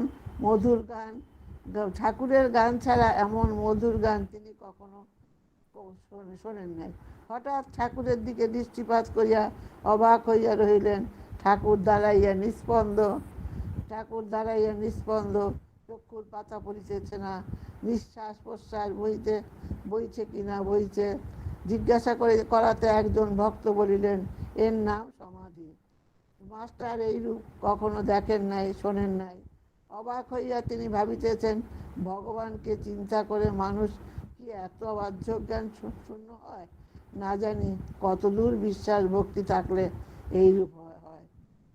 গানটি তিনি শুরু করলেন, চিন্তায় মম চিন্তন হরিচিত ঘন নিরঞ্জন হয়ে। এই গানটা করলেন। দেহে রোমাঞ্চিত হলো, চক্ষু হইতে আনন্দস্তু বিগলিত হইতেছে, মাঝে মাঝে যেন কি দেখি হাসিতেছেন, না জানি কোটি চটি নিবেদিত এই অনুপম রূপ দর্শন করিতেছেন। এরই নাম কি ভগবানের চিরন্তন রূপ দর্শন? কত সাধন করলে, কত তপস্যার ফলে এতখানি ভক্তি বিশ্বাসে বল এই রূপ ঈশ্বর দর্শন হয়। আবার গান চলিতেছে, হৃদি কমলাসনে ভজ তার মন, দেখো শান্ত মনে প্রেম নয়নে অপরূপ প্রিয় দর্শন।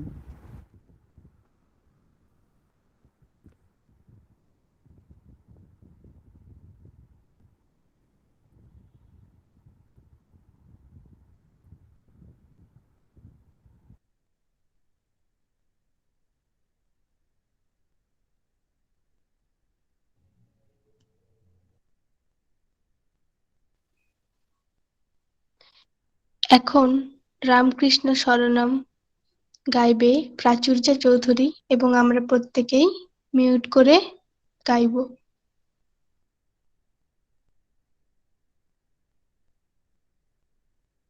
নমস্কার, ঠাকুর মা স্বামীজিকে আমার ভক্তিপূর্ণ শতকোটি প্রণাম জানাই। পাঠচক্রে উপস্থিত সকলকে আমার শ্রদ্ধা ও প্রণাম জানাই। শুরু করছি রামকৃষ্ণ শরণম।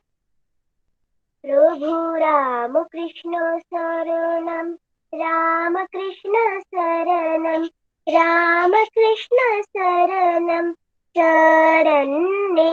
प्रभु रामकृष्ण शरणम, रामकृष्ण शरणम, रामकृष्ण शरणम शरण्ये। शरणागत हम, शरणागत हम, शरणागत हम शरण्ये। शरणागत हम, शरणागत हम, शरणागत हम शरण्ये।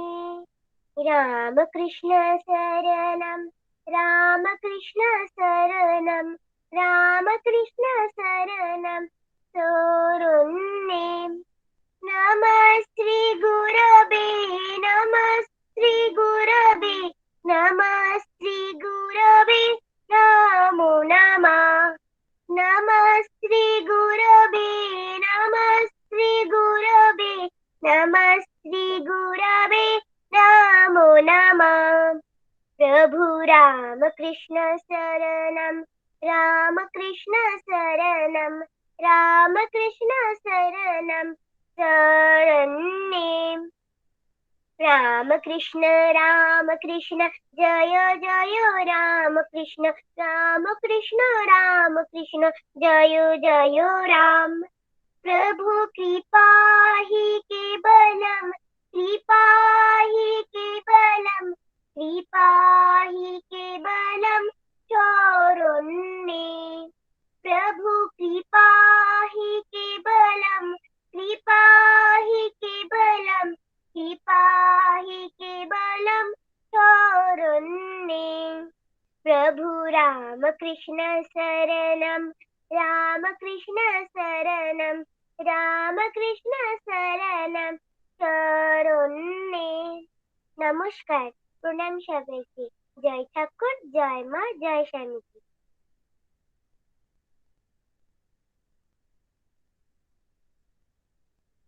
সকলের